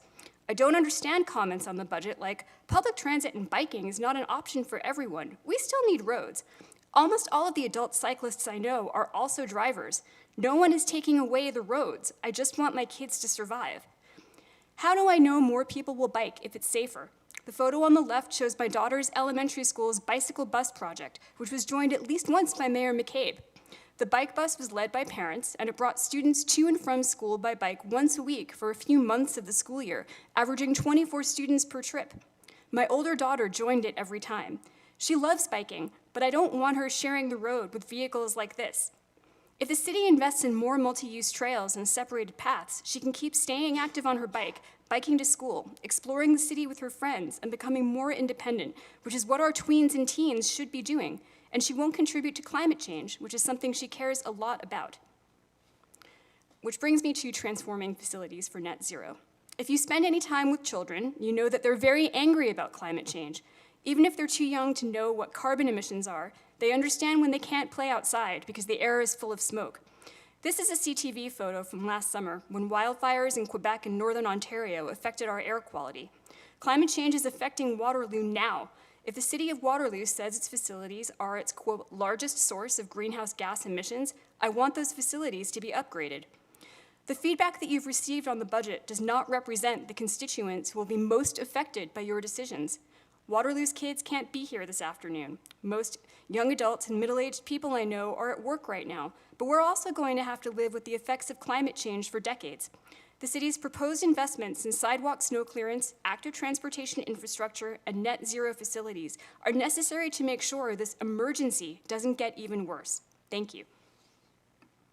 Thank you very much. Excuse me, Lauren, that's for your delegation, and thanks again for waiting this afternoon, and thank you for your emails that you've provided to council as well. They've been very helpful and very well thought out, so I really appreciate that. Council, are there questions of the delegate? Councillor Basak. I don't have a question. I just wanted to say thank you so much. When our Frosty the snowman was melting on our front lawn the other day, yesterday, my kid said, climate change. Some people are making it worse, but some are trying to make it better. And so hopefully we'll do our part to make it better. So thanks so much for highlighting that, among other things here. Thanks. Thank you, Councillor Basak. Any other questions, comments? Seeing none. Thank you so much, Lauren. We appreciate you taking the time to come in. So council, did we finish with the staff presentation when I was gone? Okay, there were no questions. Okay. Okay, thank you very much. Sorry, I had to step out. So are there questions of, sorry, what am I doing wrong?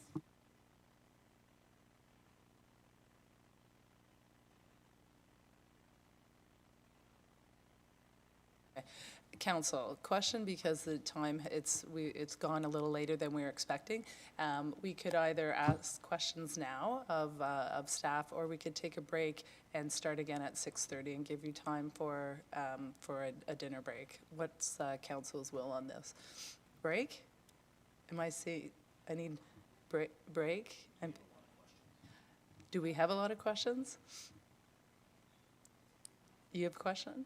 It's not a question so much, I just wanted to add another component to the recommendation for Okay. staff to consider. Yeah, I think it would be best to take a break and come back so that we have time to fully consider that and ask any questions that we have. Okay. Sorry, staff, for for keeping you here a little bit longer. And I know that there's another item on the agenda as well, the land acquisition of 123 Moore. Yeah, is she coming back? Okay, yeah, so staff is left for that one. Okay, so we'll take a break now. We'll be back at 6:30 and we'll pick back up on this issue, the community engagement issue. Thank you so much.